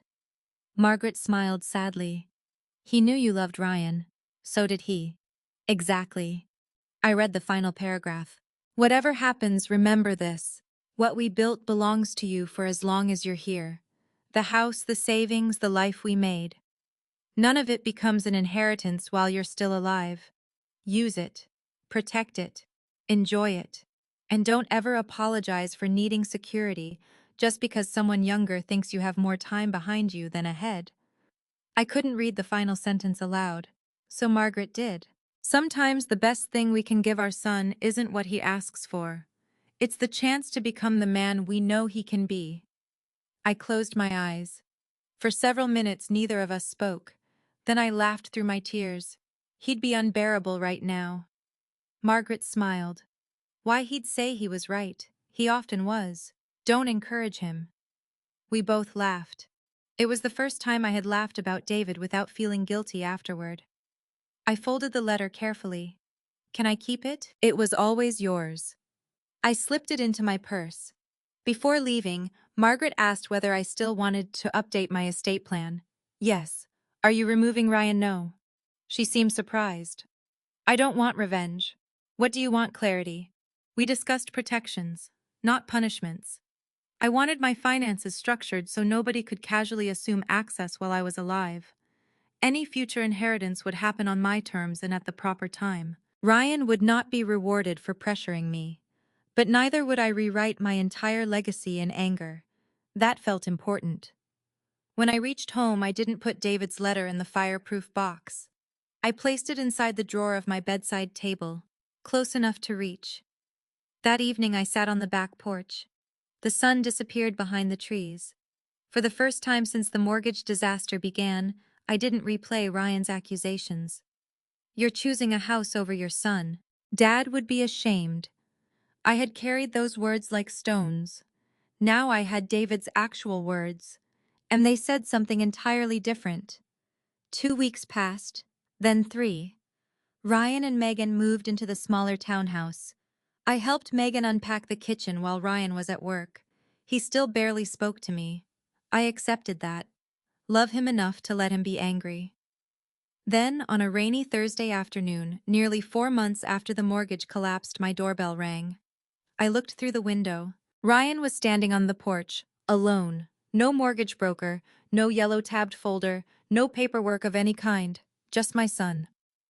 When I opened the door, he looked at me for a long moment. "Can I come in?" I stepped aside. He walked into the house. For once, he didn't sit at the kitchen table immediately.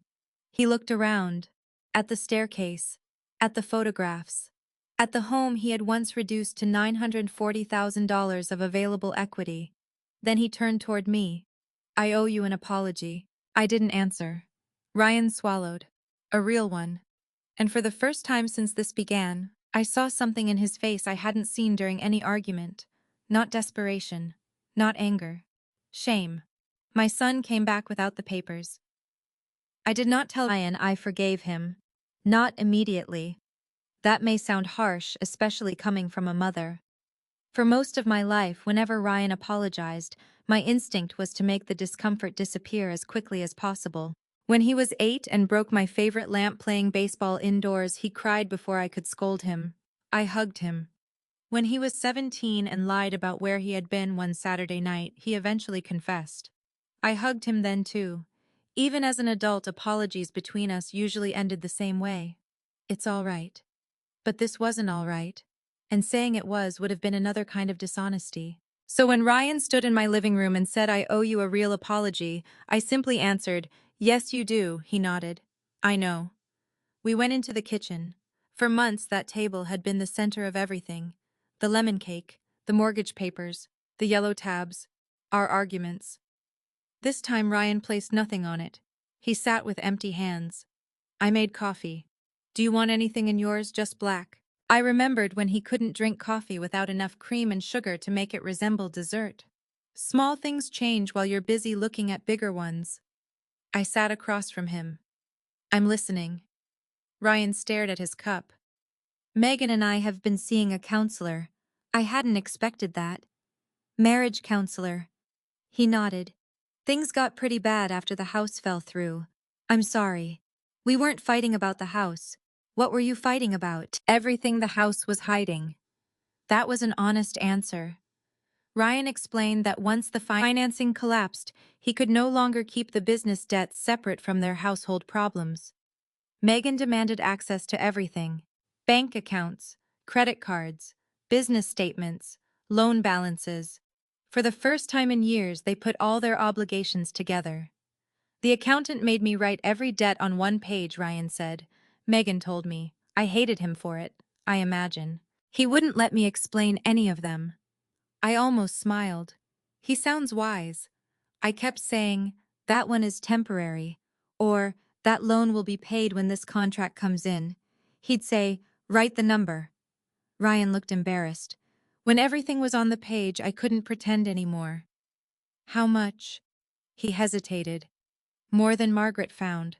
I didn't ask for the exact number. I no longer needed it. Ryan continued. "I kept thinking the business was one contract away from recovering. And if it didn't, I didn't let myself think that far." I nodded. That matched the man David had described, wanting the result before enduring the process. "Why did you buy the house?" Ryan stared toward the window. "Because I thought I needed something to prove we were still doing well. To whom? Everyone." "Me." He looked at me. "Especially you." That surprised me. "Why?" "Because Dad was successful." I almost interrupted. David had been responsible. That wasn't the same thing. But I let Ryan continue. He always seemed to know what to do. Money, work, the house, retirement. He worried more than you knew. I know that now. Ryan rubbed his hands together. "When my business started doing well, I felt like I'd finally become the kind of man Dad expected. Your father never measured you by your income. I did. There was nothing I could say to that. So when things started falling apart," he continued, "I hid it. From Megan. Yes. From me. Yes. From yourself." He gave a tired smile. "Mostly from myself." Then he became quiet. I waited. "The counselor asked me why I thought using your house was acceptable." My body tightened slightly. "What did you say?" "At first I said because nothing was going to happen to it." "That sounds familiar." "I know." "What did she say?" "She asked me something I couldn't answer." What Ryan looked directly at me. "She said, if there was no meaningful risk, why didn't you tell your mother?" I felt something inside me soften. Not forgiveness. Recognition. What did you tell her? Nothing. Because I knew. The room became very quiet. I knew you might say no if you understood it. I held his gaze. So you kept me from understanding. Yes. No technical language. No complicated financing. No routine provision. Just yes. I told myself I was protecting you from worrying. You told me that. It was a lie. I wasn't expecting him to say it so plainly. I was protecting the deal. My eyes filled. Ryan looked down. I knew exactly what I was doing when I told the broker not to overwhelm you. The email. I could still see the sentence. She trusts me on financial matters. I used your trust against you. That was the apology I had needed. Not, I'm sorry you misunderstood. Not, I'm sorry things got complicated. He named what he had done. I am sorry, Mom. I wiped beneath one eye. Ryan continued. And I lied to Megan. I told her you'd already agreed because I knew she wouldn't be comfortable otherwise. She told me. I know. You put her in a terrible position. I did. And the children. His face tightened. That was probably the worst part. You let them believe the house was theirs. I wanted it to feel real. It wasn't. I know. He stared at his coffee. Then he said something I hadn't expected. I think I believed your money was partly mine. I said nothing. He looked ashamed. Not legally. Then how, eventually. The words sat between us. Dad died. Someday you'll... He couldn't finish. Die. He nodded. And you thought the house would come to you? Yes. So risking it now felt like what? He swallowed. Using something early that I would probably inherit later. There it was. The deepest truth. Not hatred. Not greed in some dramatic cartoonish sense. Entitlement disguised as inevitability. I leaned forward. Ryan, an inheritance belongs to nobody until the person who owns it is gone. I know. No. I need you to hear this. He nodded. I am still living my life. I know. This house may pay for my care someday. I might sell it and travel. I might give it away. I might live here until I'm 95. A faint smile crossed his face. I hope you do. You are not entitled to plan around my death while I'm still making breakfast in this kitchen. His eyes filled. I know. For several seconds, neither of us spoke. Then Ryan said, I don't expect you to trust me again right away. Good. He almost laughed. I deserved that. This isn't punishment. I understand. Trust isn't restored by one apology. I know. It comes back through behavior. He nodded. I'll do the work. I believed he meant it. But belief was not the same as proof. That distinction had cost me months of pain to learn. Ryan stood. I walked him to the front door. Before leaving, he turned. Can I hug you? That question broke something open inside me. Not because he wanted a hug, because he asked. He did not assume access, not even to his mother's arms. Yes, I hugged my son. For a moment he was every age at once. The little boy afraid of thunderstorms, the teenager who tested every boundary, the young father holding Noah for the first time, and the 41-year-old man who had hurt me badly enough that love alone could not erase it. When we separated, I touched his cheek. I love you. I love you too.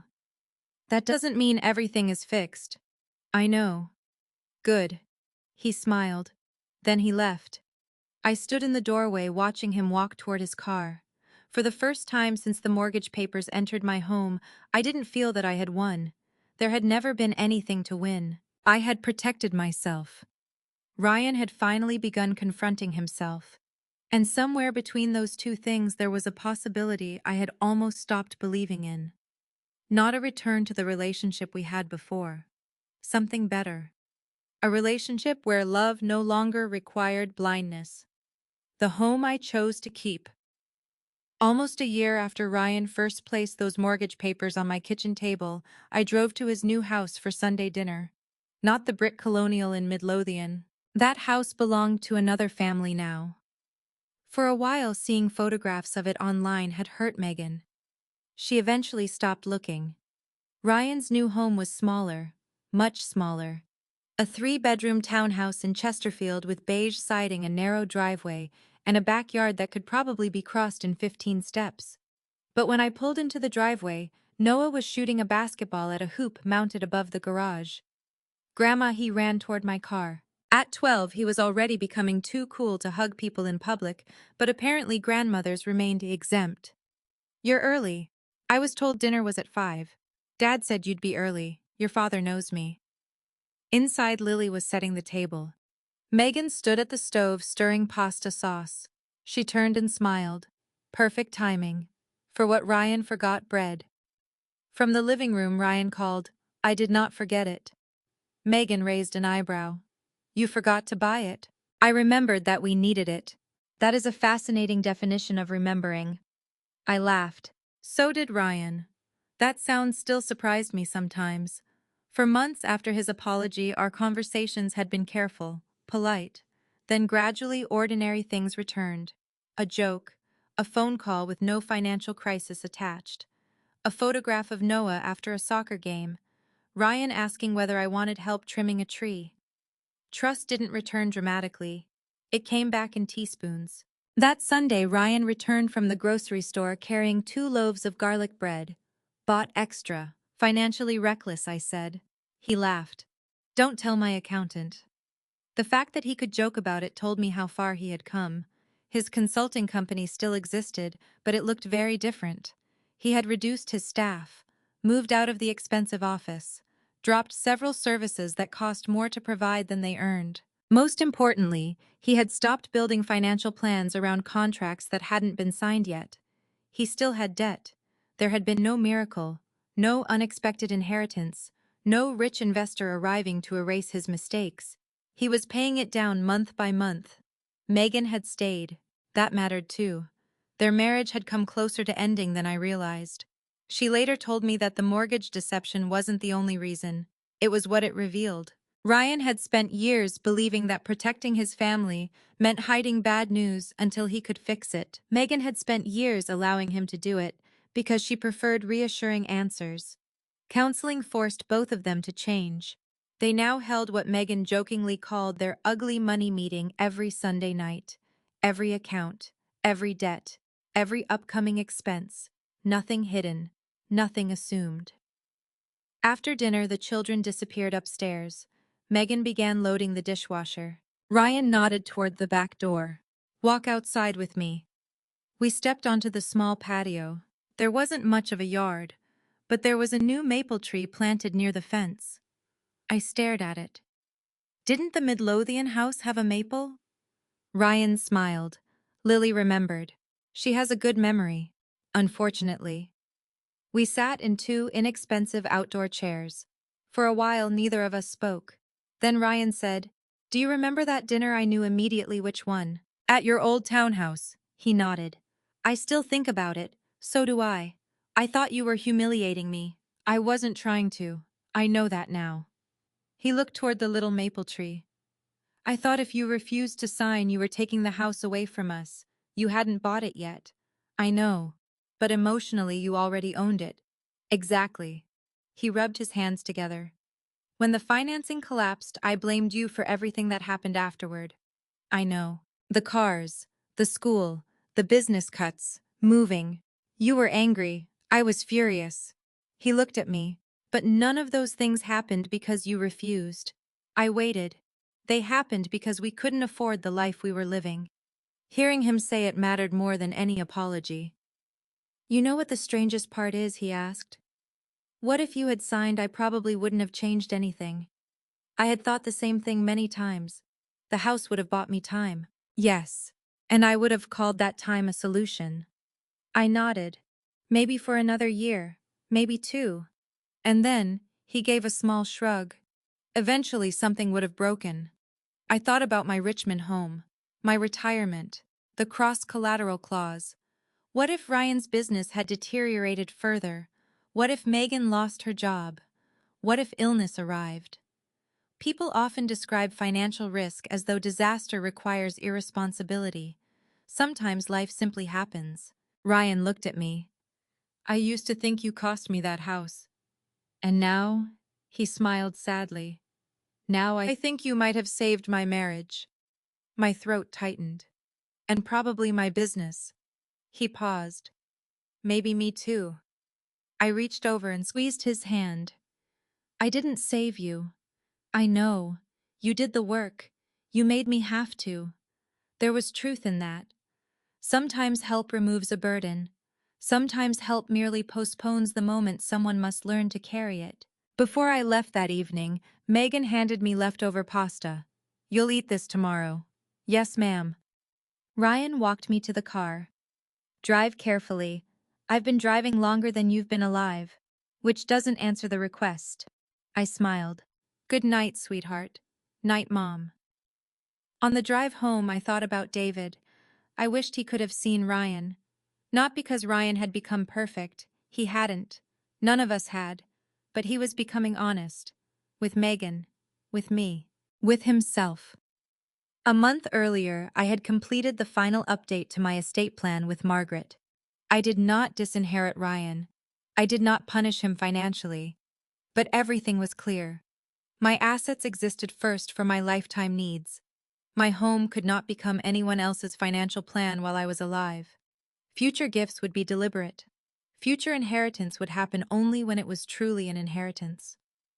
When I told Ryan I had updated the documents, he didn't ask what he would receive. He only said, "Good. You should have everything exactly how you want it." That sentence meant more to me than he knew. I reached my Richmond house just before 8. The porch light was glowing. I unlocked the door and stepped inside. For a moment I stood in the foyer. The house was quiet, but not empty. Never empty. David's photograph sat on the console table. Family pictures lined the staircase. There were marks on the kitchen doorway where we had measured Ryan's height as a child. A faint stain remained on the hardwood where Noah had once spilled grape juice. This was not $940,000. It was not equity support. It was not collateral. It was my home. I walked upstairs and opened the bedside drawer. David's letter was still there. I didn't need to read the whole thing anymore. I knew the part that mattered. Sometimes the best thing we can give our children isn't what they ask for. I closed the drawer. For years, I thought motherhood meant being the person who made things easier. Sometimes it does. But sometimes motherhood means standing still while your grown child becomes angry because you refuse to protect him from a consequence he needs. Ryan had asked me for my signature. I almost gave it because I loved him. Instead, I gave him something much harder. I gave him my no. And eventually that no gave both of us something neither of us knew we were losing: respect for each other and for ourselves. Kethuk Fan 15. Life Lesson and Final Reflection. If there is one thing this experience taught me, it is that love and sacrifice are not always the same thing. Parents spend so many years giving that giving can become automatic.